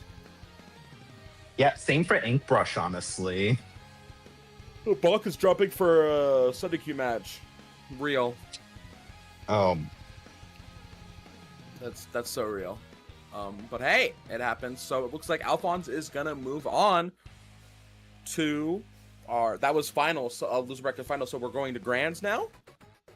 Yeah, so we will be seeing Alphonse against Poco-chan, I do believe, unless I am seeing that wrong. Poco-chan playing the 52 gal and Bamboozler. I'm seeing easy for grand finals bracket. I'm seeing someone named easy is Poco-chan. Gotcha. Ooh, I didn't know they played Bamboo. I don't see Bamboo on here, but I do see a Splash, which I know did work against Alphonse, but also I see a 5-star Slosher as well, which, if I can be honest, that kit against Alphonse here, regardless of what Alphonse picks, whether it be heavy or semi, excuse me, ooh, and whether it be either of those weapons, I feel like it would be good. It would be good contesting. Yeah, definitely. Honestly, even like, as we've said time and time again here, 52 gal being able to just go hold your space with Splash Wall or pop a 52, not 52 cal, pop a killer whale, while Alphonse is just not able to charge up, honestly. Would be so both kids, Slosher, 52 gal, anything is really good for Pokemon here. Well, I'm excited to see what they pick, but what do we think Alphonse is going to pick? I've been here all day, so from what you've seen, what has Alphonse been leaning on the most, especially towards the start of some of these 1v1s? Yeah, so both games that we have seen Alphonse, they picked the heavy Splatling for the first 2 games and then switched to the mini the third game, having first kit the first time we saw them and second kit the second time we saw them. Who knows? Maybe we'll see third kit the third time we see them. That's Beacon Zuka, I believe, right? That would be interesting. Yes. I could see that being very niche as long as you are painting for your Zukas and using your own beacons to get back in. But honestly, I feel like in a 1v1 situation, you want to bomb. Yeah, definitely. Just a lack of subs is really hard to come back from, even though it's just picked at the beginning. So it'll definitely be interesting, even though Alphonse has definitely held his own from having a sprinkler all day. Oh wow, I didn't think about that. That's an interesting, because it's Sprinkler Wave Breaker, right? Oh boy, that's certainly a kit. I guess Alphonse was really just relying on the firepower of their heavy, which it's gotten them this far, so you know, maybe it works. Ooh, I dropped my phone. Yeah, maybe. Yeah, but the one I'm not gonna lie. Yeah. The one other thing, same with Bong. Poco-chan has tons of mechanics as well. 4,500 X power. I believe they're up to number 3 at Switzerland power in in this tournament. So number 3 of all time people that out of everyone that has played in Switzerland. So that, I do think that is going to help them, just the amount that they have done. I see. How is Switzerland power calculated? Oh, never. I believe it's just Glico 2, but never mind. Poco-chan is actually up to number 2 in Switzerland power. So that'll definitely, yeah. Well, let me take a look for Alphonse.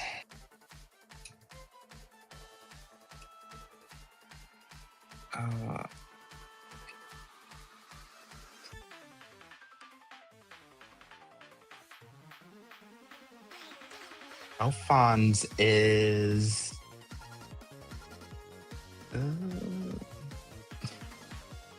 I love this. 43, so hey, better than me. But yeah, Oh, go ahead. What's up? No, you I go. was saying, we're going to be going to Mincemeat Metalworks here. As we're going into our grand finals, we've got, what did you say their in-game name was? Poke-chan? We got Poke-chan versus Alphonse. Poke-chan. Poke-chan, thank you so much. We got Poke-chan versus Alphonse. Yeah, that heavy flatling is going to do wonders for them here, because it is, at least for me, very hard to poke with a 52 gal bamboo. Honestly, I could very well see a slaughter pick coming out of here for Poco-chan to actually be able to poke at the heavy slatling, try and get a sneaky kill. Honestly, I think that's the play here, because with Alphonse's range, Poco-chan has to be very careful, especially with this map. Yes, there are places to hide, but also that heavy has a lot of range and can capitalize on that zone very easily, while still having a place to like, because you know how there's that grate on mid which they can't paint through, but also so there's also the pole that has a block in mid that you could paint and swim in to refill your ink. So honestly, if Alphonse does a good job at keeping Pokechan locked out, they could just have this game easy. Yeah, I do think that the neutral game is going to be harder for Pokechan just because of how open Mincemeat is. There's not really any way you could you can hide, any way you could sneakily get to wherever Alphonse is, be it snipe or their right area. So it's definitely not going to be easy for Pokechan, but they're definitely not out of it yet. Oh yeah, no, absolutely. We got to see this game first before we say any of that, for sure. I'm holding most of my opinions for when I could see both what weapons both people are playing, so I could better analyze what I think is going to happen. Yeah, looks like we had a disconnect. Uh-oh. Shout out Splatoon 3, $20 a year, folks. $20 a year. $20 a year plus $60.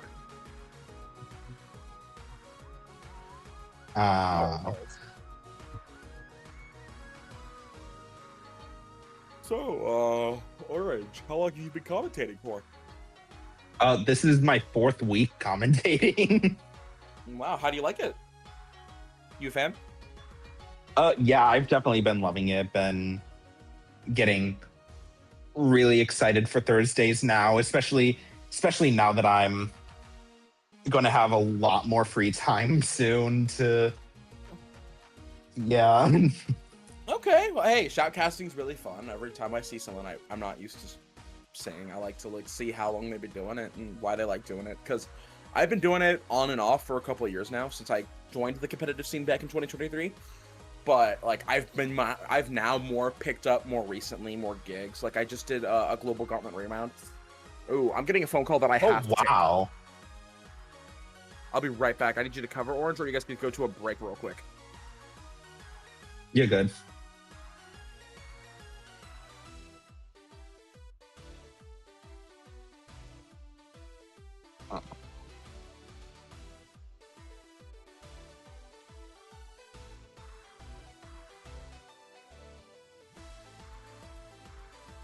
Okay.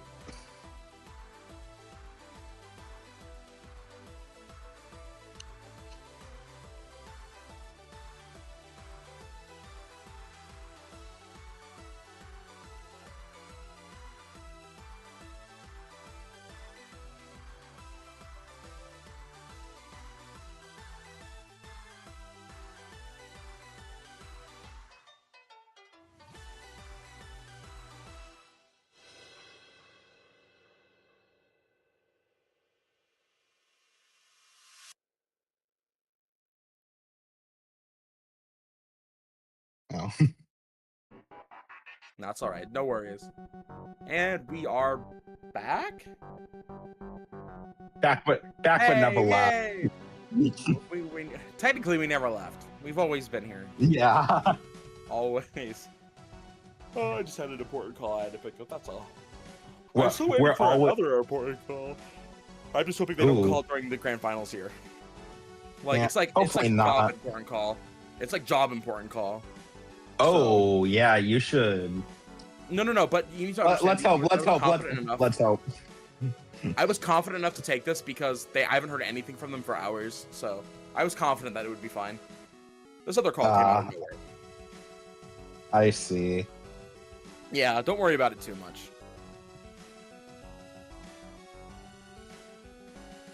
That's not what I'm worried about. Don't worry. Had the fire alarm pulled the past 3 days in my dorm, so I'm just hoping that doesn't happen again. Oh my goodness. Have they been able to figure out who's the one doing it? No. Well, day 2 it was like real. Someone burnt their popcorn, so it was just the fire alarm in their room. Day 1, I have no idea. And day 3, the fire alarm right outside of my dorm got pulled so hard it got ripped out off the wall. So that was unfortunate. Thankfully, none of them were. Thankfully, none of them were at 3 a.m. this time. Oh my goodness, the lever or the whole gosh darn machine? The whole thing. What the? Well, I'll show you. I'll show you later. Oh heck yeah! Feel free to send me a picture. That's ridiculous. Well, all right. We see the heavy from Alphonse, and we see the bamboo from Poke-chan here with the auto pump and killer whale. Honestly, I'm not gonna lie, that's a really good choice because bamboo does have a decent amount of range. Pulls that auto bomb, can sneak onto the heavy, and it has the killer whale. And as we can see, Poke-chan does get to pick on Alphonse and immediately takes the zone here. Yeah, we see Poke-chan just being Poke-chan, hitting the bamboo, and they didn't even have to use their killer whale. So that's going to be very nice for them as they get this lockout on Alphonse, already being able to do more damage and might actually. And correction, they do get the kill here. Yeah, honestly, Poke-chan knows. I'm assuming Alphonse's playstyle. They might have fought before, and they are taking, like, as you can see, the very aggressive approach. I mean, and I don't blame them because if you don't, that heavy can get out a lot of paint really quickly. Yeah, absolutely. And we've just seen Poke-chan being able to hit their shots, and Alphonse is going to have to do something quickly. But they do get killed with 6 seconds to go. I do not think that Alphonse is going to be able to do anything as we do see the win. Yeah, we do see the win by Poke-chan. Honestly, really good aggressive play for Poke-chan there. Like, honestly, at a certain point, I think once you get to 15 ticks, if you are in the enemy's base, even if you go down in a fight to them, you've distracted them long enough. By the time they make it to the zone, you still won. So honestly, Poke-chan being as aggressive they were, I think their plan was getting those points ticked down as much as possible. Because yeah, at one point they might die, they might go down, but then that's harder for Alphonse to then push those points down more. Yeah, definitely. And we do see the Brine Water Springs pick. I believe this is counter pick. So yeah, that's it.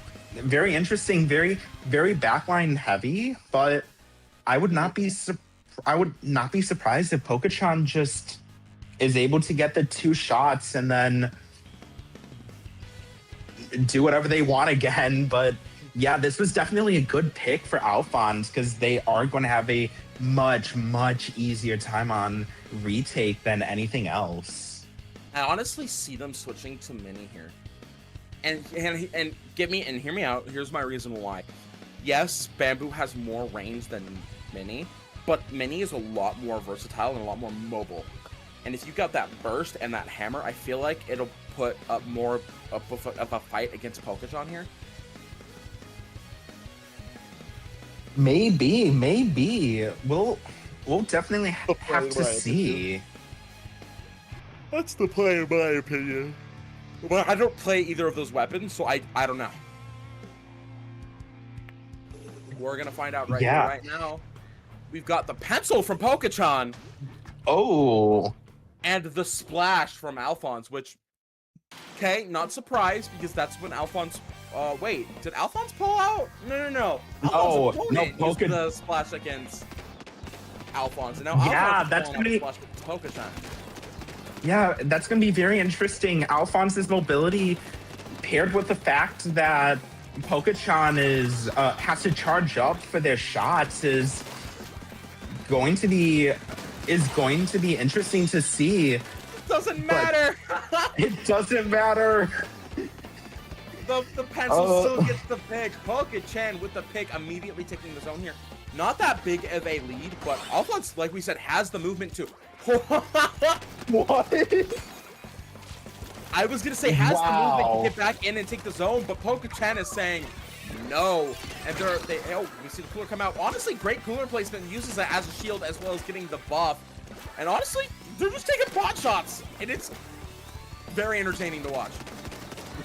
Absolutely, I am honestly kind of surprised that we aren't seeing a I believe second kid is Rain, if I'm not mistaken. So it is interesting that we're not seeing that, but yeah, honestly, I don't think it's going to matter if Pokechan is Pokechan in Alphonse's base right now.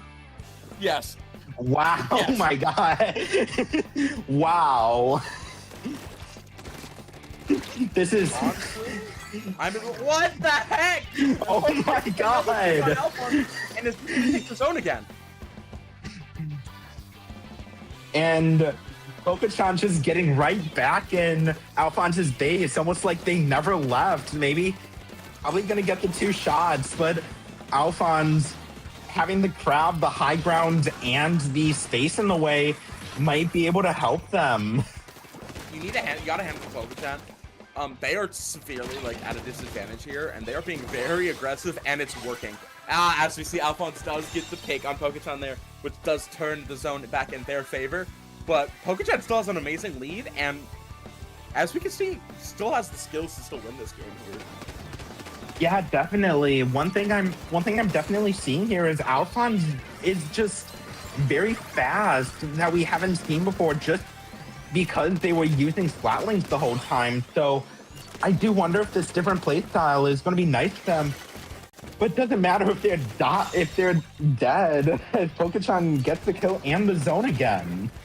Well, yeah, honestly, Pokechan just has to break through this penalty or just hold the line, which they're doing a great job at doing. As you can see, Alphonse is going for the aggressive approach, which did work in their favor as they keep the pick on Pokechan here. Yeah, Pokechan really has a lot of issues if they just let Alphonse get right beside them, letting a Splash do what a Splash wants to do. Exactly, and Alphonse is about to break penalty here, and it's with good timing too, as Alphonse gets another pick on Pokechan. We might see a lead swap here if Pokechan doesn't get a pick on Alphonse and switch that zone immediately. It's good to see Pokechan going patient. Yes, they're going to lose lead here, but they have a stronger hold to where they can try to push through penalty lead. But I'd take that zone as fast as possible. There we go. Yeah, definitely. And I mean, we've seen Pokechan get be able to just get a lot of picks, but they gave Alphonse just a lot of time, allowing them to pop crab, which is not going to get the kill, but we're just neutral right now. Neither of them has zone. Neither of them. Okay, Alphonse has zone. Correction, but just wow. I'm gonna be honest, I don't think Pencil was the play here. Even though Pokechan is going crazy on it, Alphonse can literally switch. Even though, like, yeah, Pokechan did predict whether it be like maybe a mini or one of the other weapons. I just feel like a faster weapon, regardless, because it's a 1v1 situation. I just feel like Pencil is not the play. Yeah, definitely, but it's working. I mean, it's just so limited. It could be working, yeah. As we see the crab comes out again to contest here. Hey, the zone is about to flip. Pokechan just has to hold for a couple seconds. Yeah, definitely. Oh, and they don't get it.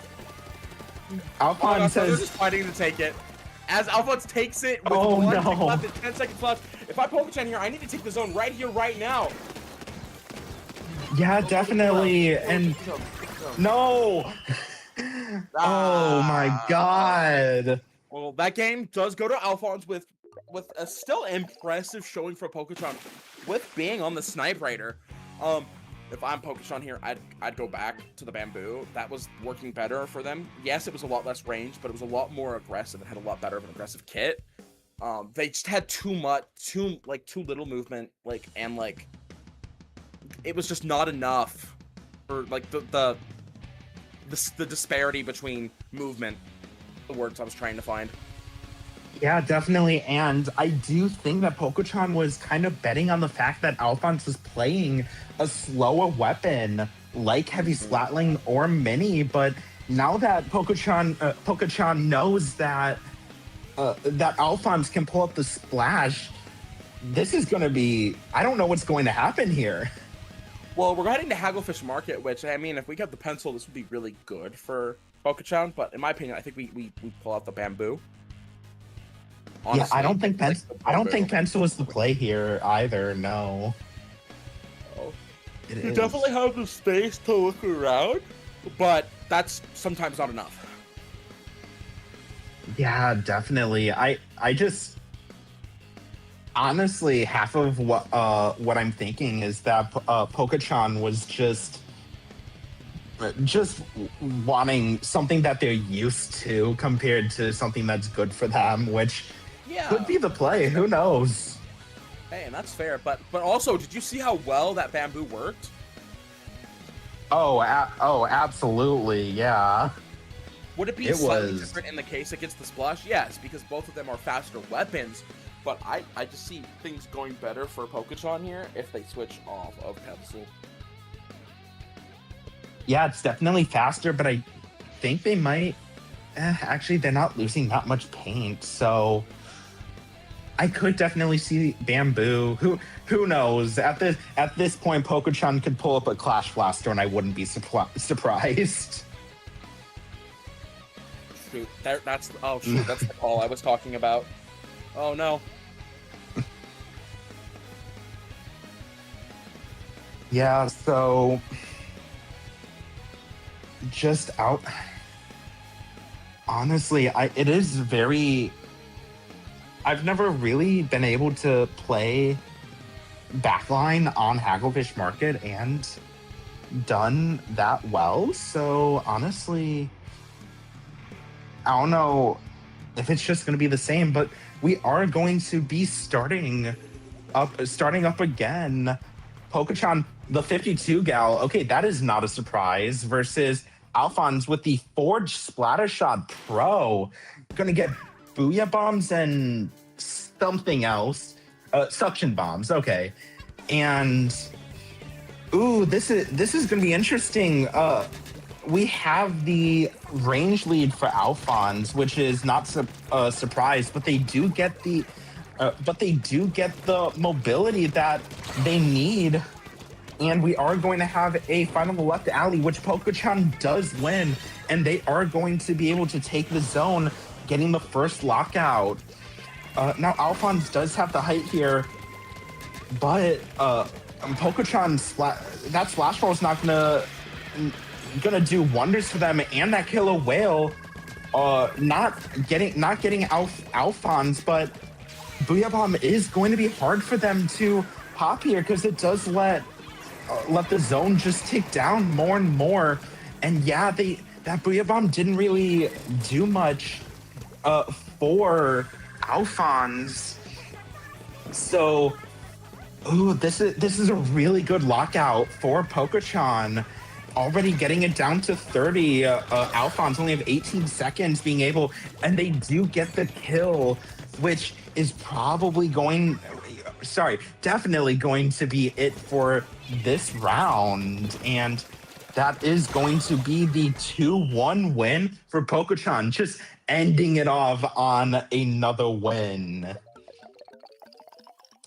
This is the Poke-chan that we all know and love, and honestly, that was definitely a very good pick from Alphonse, being able to again having the range, having the mobility. It was just they just unfortunately couldn't get the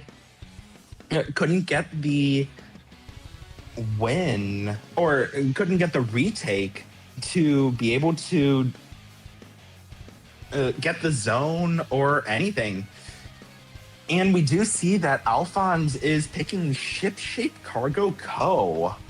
I'm honestly not 100% sure what's going to be happening here, but it is. Yeah, I'm not sure what's going through Alphonse's head, but Alphonse at this point can just pick out anything. I could see any of Alphonse's weapons out here, and that's kind of playing mind games with Poke-chan, just because any of Alphonse's weapons, the splash, even Neo Splash, because I can see Tri-Strikes being very, very useful here. The Forge Pro, the heavy Splatling, mini Splatling. Yeah, anything could work here. So yeah, I'll definitely be interested to see exactly what is going through Alphonse's mind picking ship shape.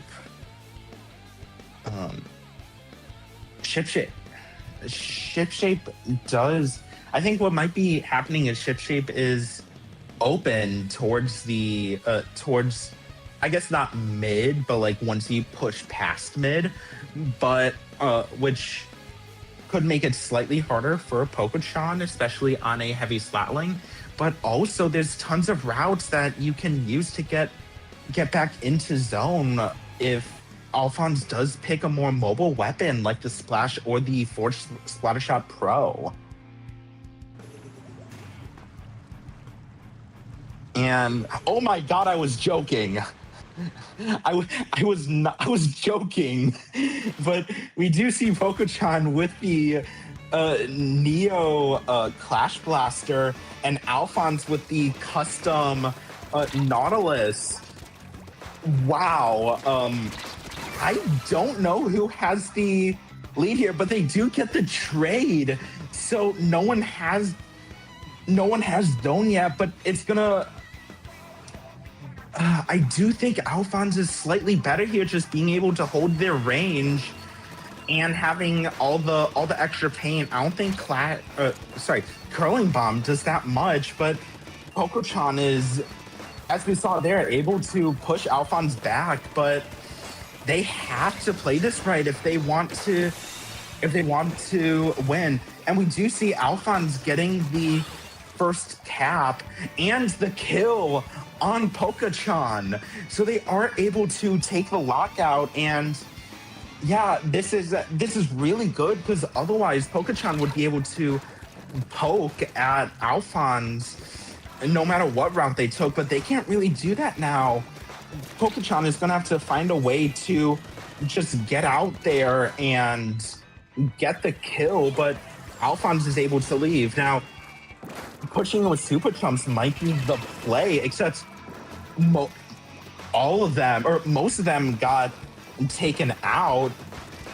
So that didn't really help Pokéchan. Well, Alphonse has a splashdown, which is very useful, but it's not going to do anything except cap the zone back, giving Pokéchan 6 seconds to be able to do something, and it doesn't happen. Alphonse getting the kill, getting the game there, making it 2-2, and we are going to a game 5. Now, this is still good for Pokéchan because we have to, or if Alphonse wins, there's still a losers bracket finals or a bracket reset. But yeah, it'll be interesting to see what happens. We have Pokéchan picking Crablet Capital, which is not that surprising. I wouldn't be surprised if we saw another Bamboo pick from Pokéchan, just because that's what happened earlier. But instead of a Splatana Stamper, they would have to worry about any Splatling, a Forge, a Splash. So I don't know what's going to happen here. Pokéchan just being able to get the picks they need on with the Bamboo. So, or hey, maybe we even see the Clash Blaster again.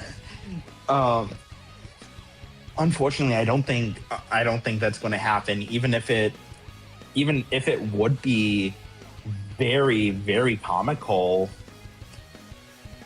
but yeah, it'll be it'll be interesting to see what happens here as we start Game 5 of Grand Finals.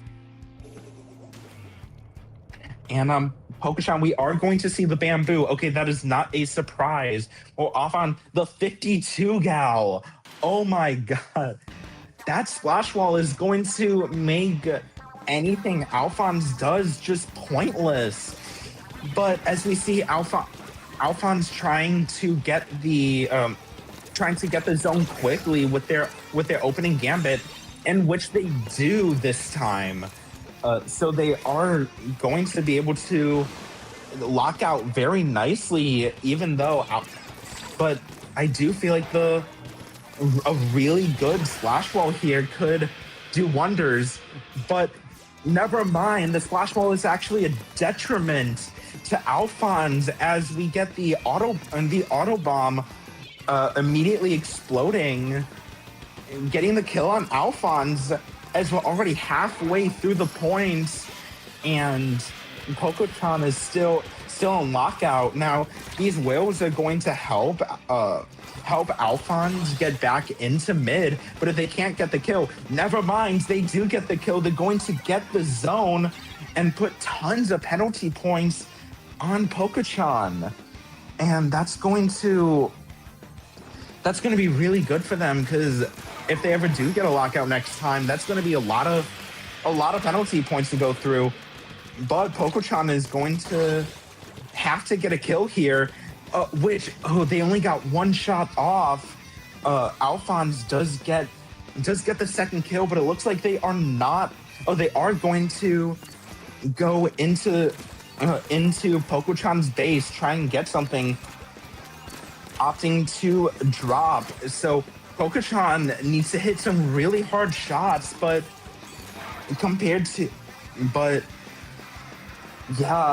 Alphonse is definitely playing a lot further back than we saw Bonk earlier. And Alphonse does get the kill, and this is going to be the Game 5 win for Alphonse. So we are going to a bracket reset. Wow. Not quite. Actually, that might have been a 100-0, even though Pokochan didn't got the zone initially. So this is going just wow. That's all I have to say. Both of these competitors putting on a huge fight for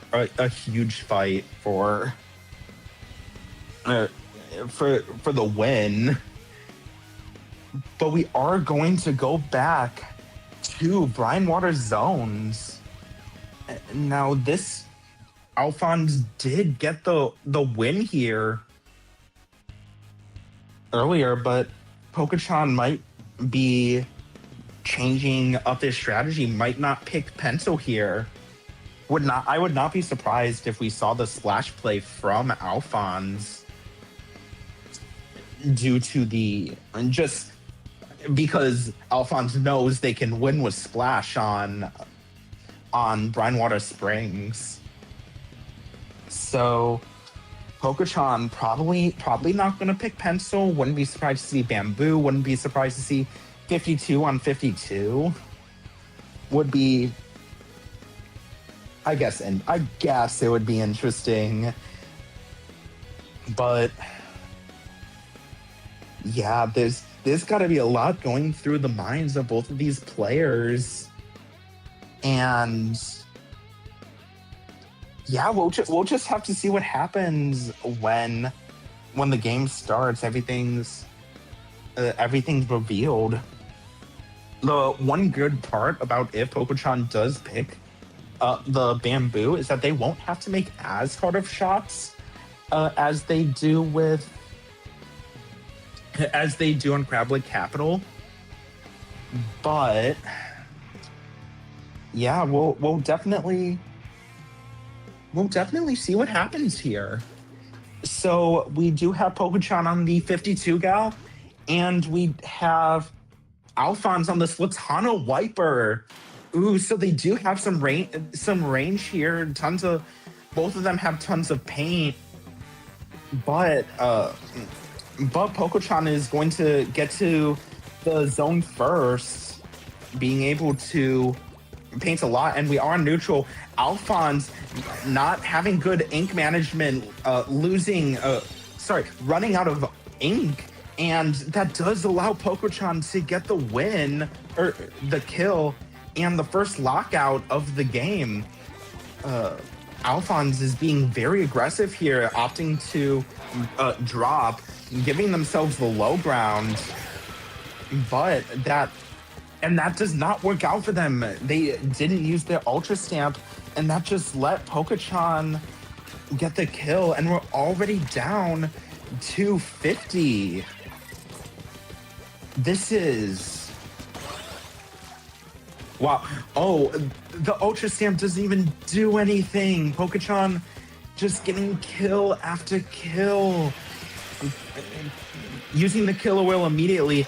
Alphonse dropping. Will we see Poco-chan follow? We do. Getting the kill, and that is probably going to be game 1 for Poco-chan. That was... Yeah, Poco-chan just having the anger that was bottling up the past 5 games and letting them use that, getting the 100-0 on Alphonse. Kind of hilarious how we see the winner every time getting #1 overall splatter. Like, whoa, it's almost like there's no one else on their team to get splats for them, but is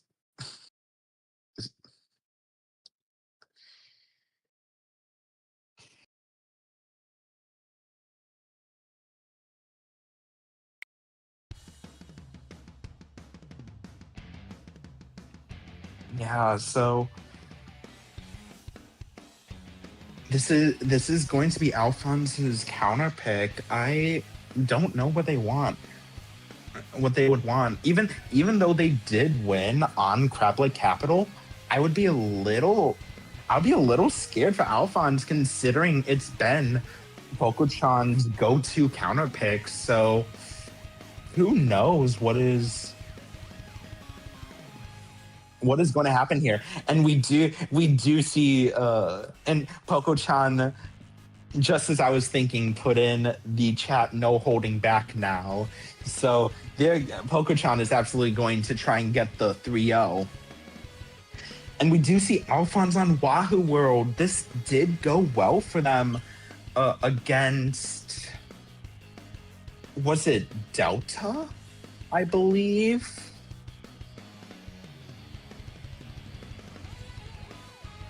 Oh, Keto. It went well against Keto. So yeah, they might be trying to pull out the heavy splat lane here, getting tons of paint, getting the high ground, and getting the lockout on Poco-chan. The one issue is Poco-chan is going to have to, the one issue is Alphonse is going to have to get the initial splat on Poco-chan.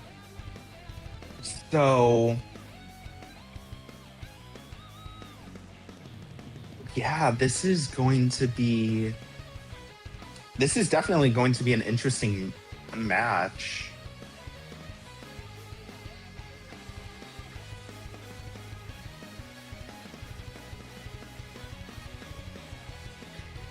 And the game is going to start.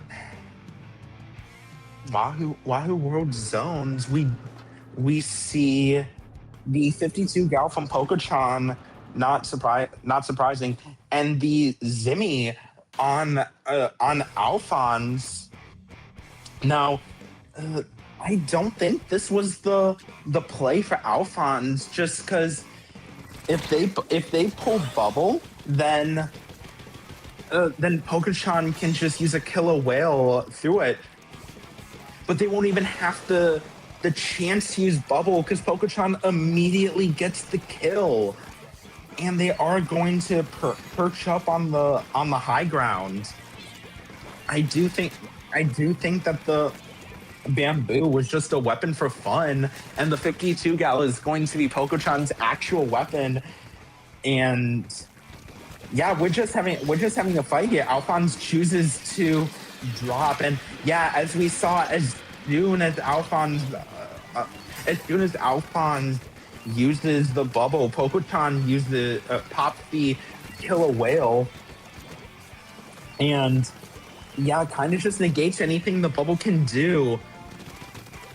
And Pokochan is just not being that aggressive. Never mind, they are being aggressive, but they weren't before, letting the timer tick down as they get another 100-0 on game 2. Game point. So we got one more game here, and yeah, we got one more game here to see what is going to happen. I wonder what Alphonse is going to pick, because they don't really have that many good weapons, or sorry, good maps that they can pick from. I mean, most of the maps that we can think of, Crab Leg is scary. Flounder, you can't really do anything. Even though I haven't seen anything coming from I don't know. I do wonder if Alphonse is going to pick ship shape again, because they picked that last time, and they did get the win on it against Pokochan. And that is correct. They are going to pick ship shape again, but I have a sneaking suspicion that Pokochan is not going to pick 52 gal here, or sorry, Clash Blaster. They are going to probably pick 52 gal, and that's going to be really, really good for them. Even though a not pick, I would not be surprised to see being pretty good against the 52 gal, even though they can get canceled really easily. So the main thing for Alphonse is just they have to not let Pokochan get the kill, let them lock out, because if they do, that's going to be not a good time for Alphonse trying to get back, because Alphonse definitely does not want to get 100-0 3 times in a row. That would be really, really unfortunate, but this is a really good fight from both of them. And I would love to see what happens from here on out.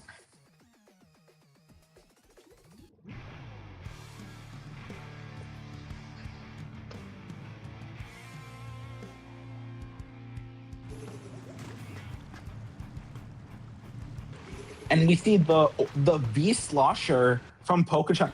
Oh, a V Slosher mirror match.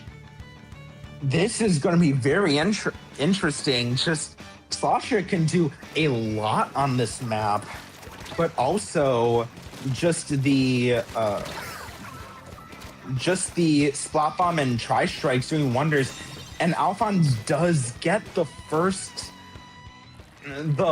kill of the game, gonna try and lock out, which is really good, because Alphonse can poke wherever they want, but they do back up to their detriment, allowing Poke-chan to get the zone, set up a lockout, and they also do have strikes, which is going to be really good for them.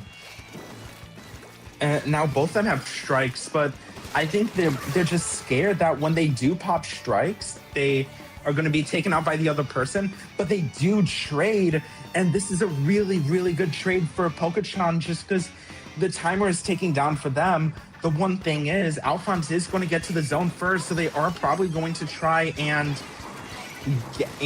get the zone back, which they are. And they trade again, this time being really good for Alphonse. This is a really close match, and if they keep trading, it's probably going to be just whoever can get the tri-strikes out being the winner, because 7 seconds plus the amount of time to get back to zone, it takes a lot of points off, probably around 15 ticks, and that adds up even if they have that penalty. Now Alphonse does get the kill with the tri-strikes ready, and that is going to be really good for them. Again, probably a little scared that Poke-chan is going to get the kill if they pop tri-strikes, but they back up again, letting Poke-chan get tri-strikes and out of the base. And even though they both use tri-strikes, Poke-chan gets the win out of the duel there. And yeah, this is a really close match. They're 1 point apart. Poke-chan getting the lead here, and the kill. Oh no, this is going to allow Poke-chan to just lock out more. They might be popping tri-strikes here, and we are down to 15. So Alphonse needs to do something, and they don't.